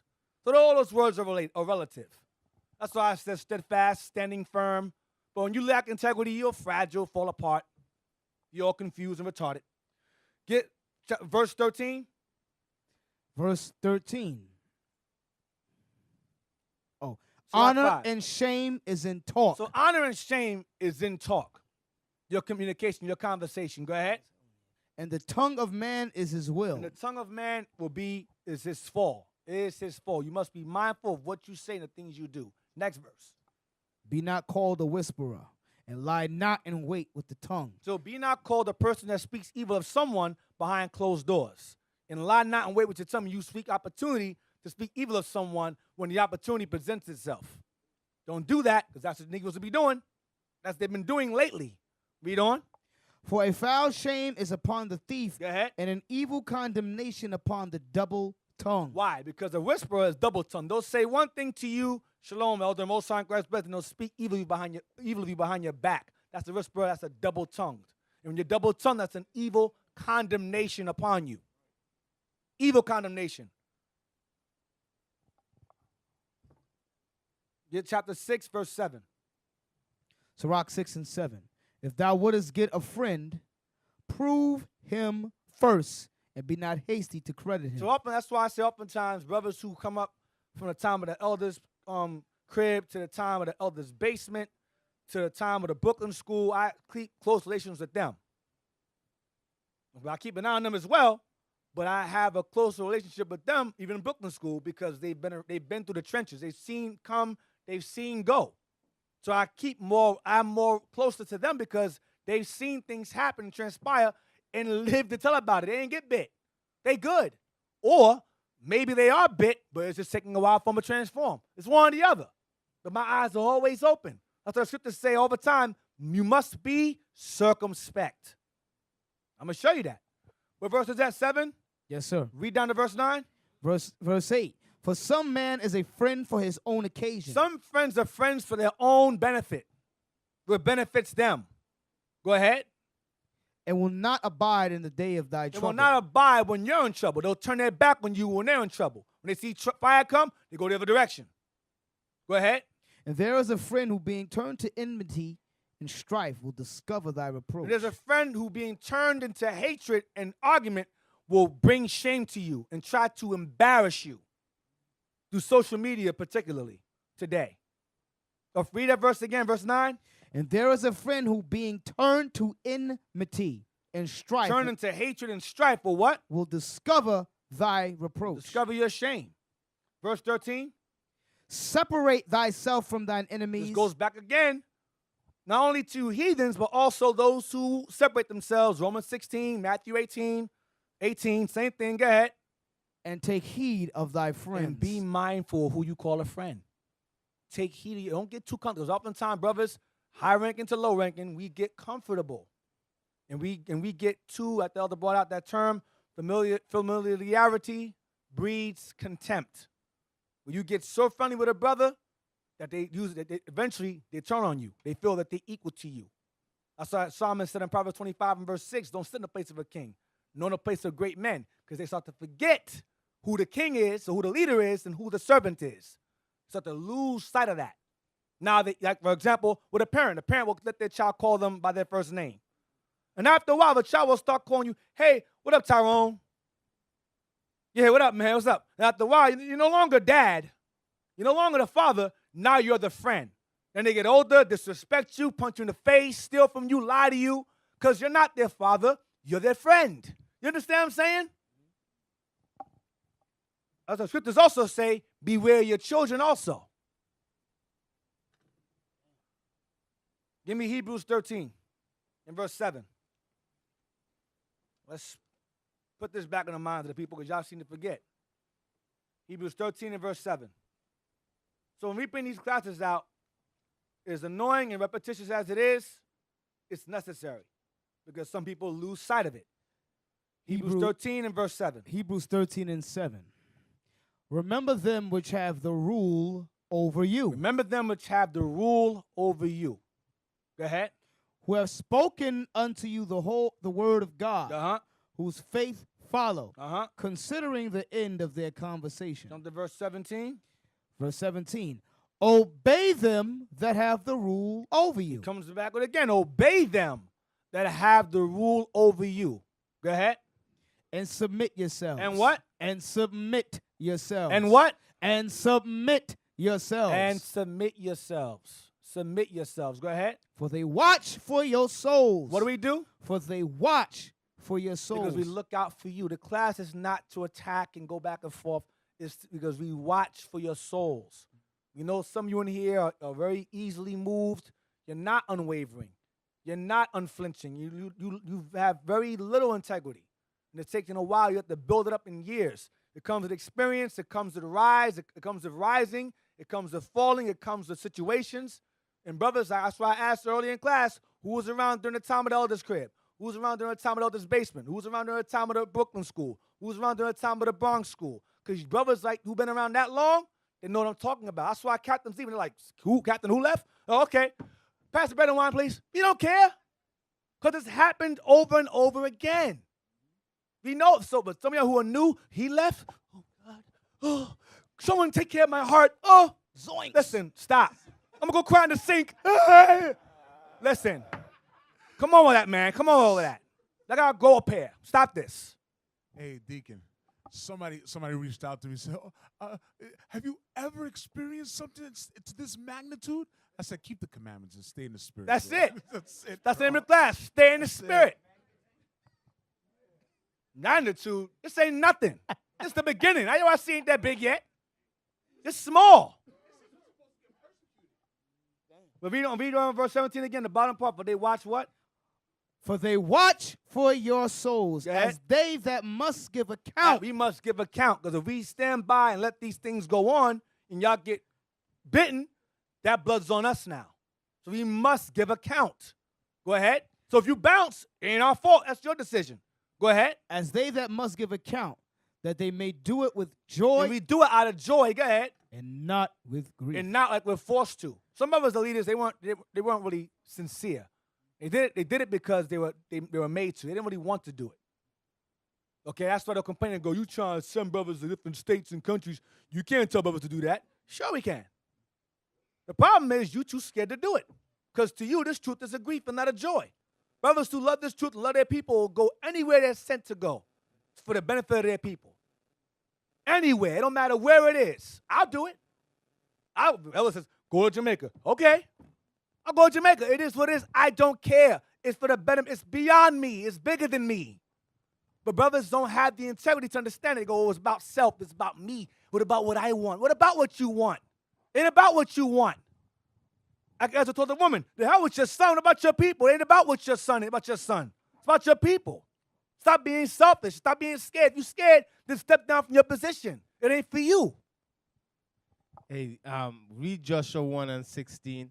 You know, what you said there, Deacon Aiton, I'm going to show them that in the scriptures. Right. You understand? And I'm going to show you all this, the man that, when you go back in the time Joshua, when you read the book of Joshua, you understand? Joshua was set up to set up the kingdom, to give the land and inheritance to Israel. Joshua was set up in a time of war. You understand? Because the way out Joshua and Israel got those lands is by war. So the men and them Joshua had with him, they were war-minded. You understand? And I want you all to see how these men used to think. Okay? So read that scripture for me. Joshua chapter 1, verse 18. Whosoever he be that doth rebel against thy commandment. 1:16. Oh, 16. And they answered Joshua, saying, all that thou commandest us, we will do. What did they say? All that thou commandest us, we will do. And so they say, all you command us, Joshua, we're going to do it. You understand? Whatever you command us, we are going to do it. This is loyal soldiers. You understand? Loyal men. You understand? And the reason why they was like this is why. Keep on reading. And whithersoever thou sendest us, we will go. And what? And whithersoever thou sendest us, we will go. Because you got some people talking about, man, you can't tell me to move to Jamaica or to move to Texas or to move this place or that place. I'm a grown man. You understand? But if you war mind and you understand the mission that we are war, you understand? And what you going out there for is to do what? Is to build a nation. You ain't going to question that. You understand? But some of you brothers selfish and you thinking about yourself. That's why Christ said, whatever you lose for his name's sake, you're going to get it 100-fold. Yes, you understand what I'm saying? Some brothers have to leave their job, pick up to go to a state that they never been to deal with congregation over there. You understand what I'm saying? And that right there is what we start doing in our UIC. You know, we see brothers is needed in this state. You understand? We're going to send you over there. You understand? And this is what Joshua, this is what we're reading about right here. Read that one more time again. Joshua chapter 1, verse 16. And they answered Joshua, saying, all that thou commandest us, we will do. And whithersoever thou sendest us, we will go. And any place you send us, we gonna go. These is brothers that was war-minded. Brothers that was about the mission. You understand? Read on. According as we hearken unto Moses in all things, so will we hearken unto thee. So they said the same way how we listen to Moses, we gonna listen to you, Joshua. You are the leader. You tell us to go. You want us to go spout this land. Whatever you want us to do, we gonna do it. You understand? Read on. Only the Lord thy God be with thee. Only what? the Lord thy God be with thee as he was with Moses. So what is it the men and them that was following Moses understood? What did they understood? They understood that the men and them that was following Joshua and Moses, they understood that the Lord was dealing with them. You understand? That's what they understood. They see the works that Moses was doing. They see the works that Joshua was doing, and they know that the Lord was dealing with them men. That's why they say, whatever you tell us to do, we're going to do it. Because they know the Lord is dealing with these men. But not you brothers today. You understand? Some of you brothers, you all question us. You understand? You're thinking the work we're doing is our work. No, it's the Most High work. But keep on reading. Whosoever he be that doth rebel against thy commandment. Because you got a lot of rebellious brothers, man. A lot of rebellious brothers amongst us that rebelling against the commandments of God. Read on. And will not hearken unto thy words, and all that thou commandest him, he shall be put to death. So these is loyal men right here. No, we ain't going to do that today. We ain't doing that today. But what we need is you brothers, when you see fake, phony, when you see disloyal men, brothers come to you, trying to plant that evil in your ears. Oh, you know, these leadership is wicked. You know, they unjust. They wicked. And brothers come to you with that, cut that brother off and report it to us and let us put him out of here, man. You understand? Straight like that. Any brother come to you with that, let us know. You understand? He got to go. But this is the kind of men that we want to roll with. These is loyal brothers. Men of integrity. These men had integrity. These is the loyal men you want to roll with. Mm-hmm. Acts 20, verse 28.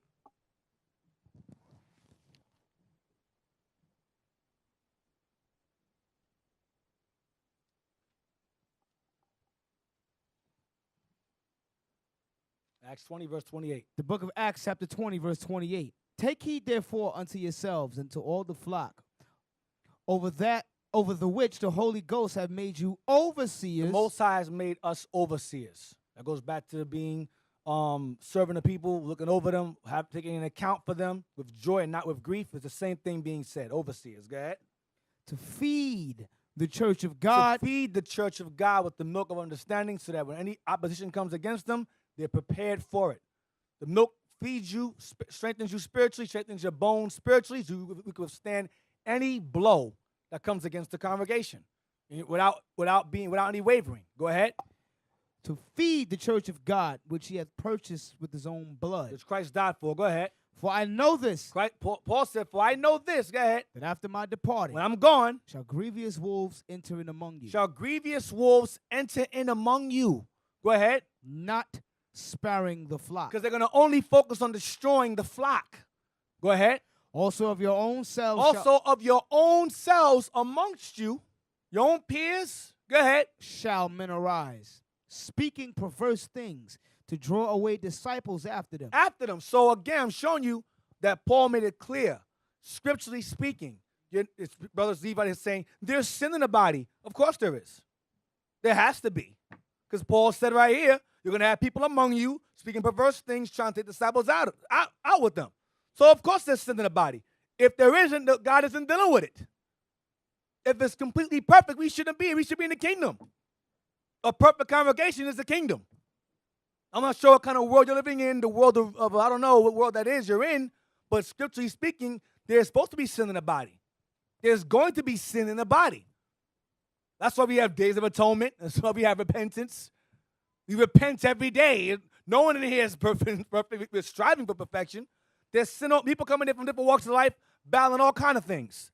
Of course there's sin in the body. Are you stupid or something? I'm answering my own question. Yes, you are stupid. Read on.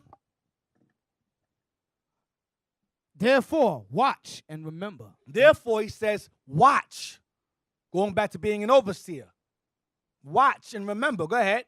That by the space of 3 years, I cease not to warn everyone night and day with tears. So Paul warned and did the classes for 3 years about grievous wolves entering in. Grievous wolves entering in. Grievous wolves entering in. And he was crying. He said, I'm telling you, when I'm gone, be mindful. Watch these Negroes. Watch them. Watch them. So y'all mad about my one class. Paul said 3 years he did it. 3 years warning them. 3 years. That's a lot of repetition. Read on.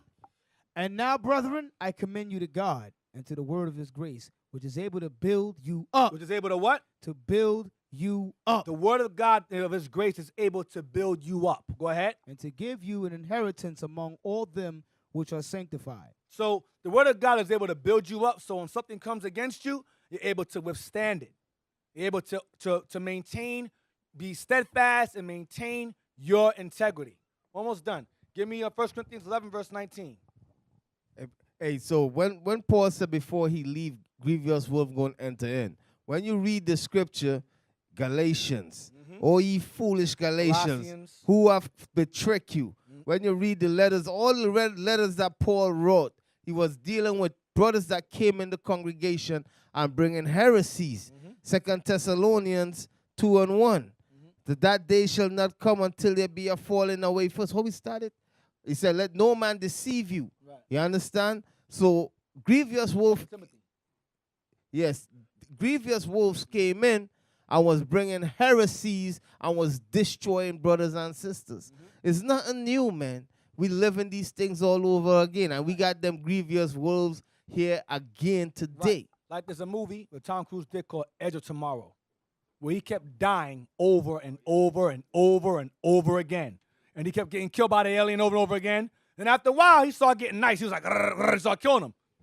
He started seeing people dying around him. He was like, oh, he's going to die. I can't save him.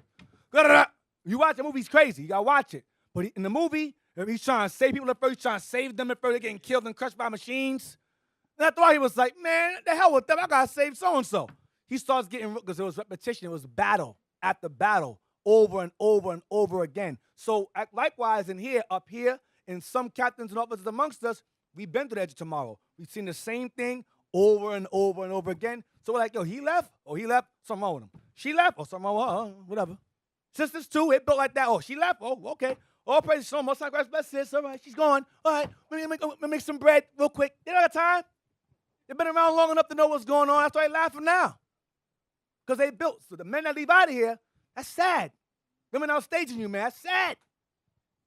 Their minds is good. Y'all men, they don't know what's going on. It's sad. It's a sad thing to see. Hey. But again, it comes from experience and time and studying and maintaining integrity, which maintains unity, which maintains unification, which maintains cohesion in the body. The Lord requires cohesion. Gather yourselves together, O nation not desired. That's what the Most High wants. If you try to separate from that and cause division, you become fragile, disloyal, irresolute. You're a waste of time. You're a waste of life and time. Now you're just a view on the camera now. Right. Hey, check it, man. When I say you sisters, you got a role to play in this also. Your husband come to you with some evil stuff. Like this one sister, Right. her husband came to him. She said to him, yeah, her husband came to her, and told her that about the AM Sabbath. Trying to convince her to follow the AM Sabbath. Man, she checked that brother so hard. You understand? She had to correct him. She correct the brother so hard, then she let us know, yo, this is what my Lord came to me with. And I'm like, yo, then the brother tries turning it around. I didn't really believe that, but you sisters, you got to be like that, man. You understand? Your brother weak, he going off, you got to let him know, listen, man, that's not what the scriptures say. And one sister moved out her father's house. He followed the same doctrine. She said, I'm out, you going off. Moved out. The daughter left. So sisters have to maintain integrity also. It's not just one side of here. Women can maintain integrity too. Like the sister in 2 Maccabeus, lost all her sons. She maintained her integrity with a mannish stomach. But some men in here have womanish stomachs. I don't know what's happening. That's why you're falling one by one. It is what it is. We're going to grow from this. It don't make a difference. Read Corinthians 11, verse 19. 1 Corinthians chapter. This and Matthew, and that's it. 1 Corinthians 11 and 19. For there must be also heresies among you. There must also be heresies among you. Must be. Like Paul said, I warned you about grievous wolves. Go ahead.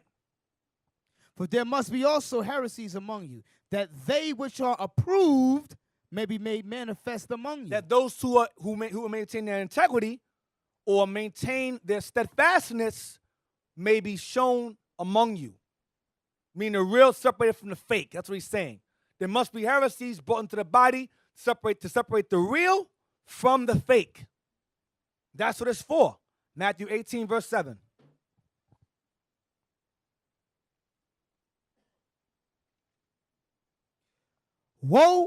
Matthew 18, verse 7. Woe unto the world because of offenses. Go ahead. For it must needs be that offenses come. For what? For it must needs be that offenses come. For it must needs that offenses come. Go ahead. But woe to that man by whom the offense comes. But death unto that man by whom the offense comes. To them grievous wolves, to those weak men, it says, woe unto them by whom the offenses come. So again, we all must remain in our steadfastness. We must remain in our integrity until the kingdom comes, because people are going to come, they're going to go. Regardless of what rank they're in, they're going to fall. Some are going to rise up, some are going to fall. If you're not man enough or woman enough to deal with it, you are in the wrong place. And with that, say shalom. That's it. Now they will see the true men of God. We are not black men, we are the Israelites. That's right.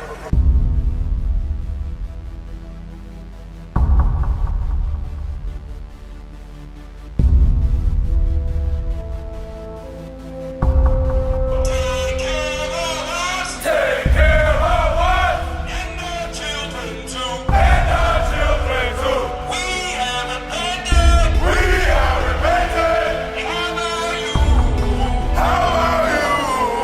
People want to know, who's the king? Oh, nation of Israel, it's time to return to the Father. Oh, nation of Israel, it's time to return to the Father. Now why they trying to make it so hard to serve God? And why when I say that I'm a Jew it sound odd? For years I've been walking around saying that I'm a black man. I ain't saying that no more, it sound wrong, man. This is Bishop Nathaniel of Israel United in Christ. Please subscribe to our YouTube channels. Stay up to date with our latest events, music, and classroom lessons.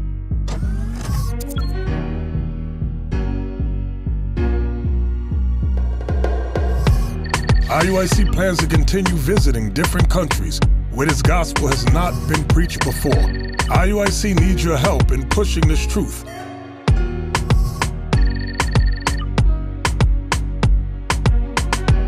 So join us. Subscribe to our Instagram, Facebook, Twitter, and podcasts, and stay up to date with us.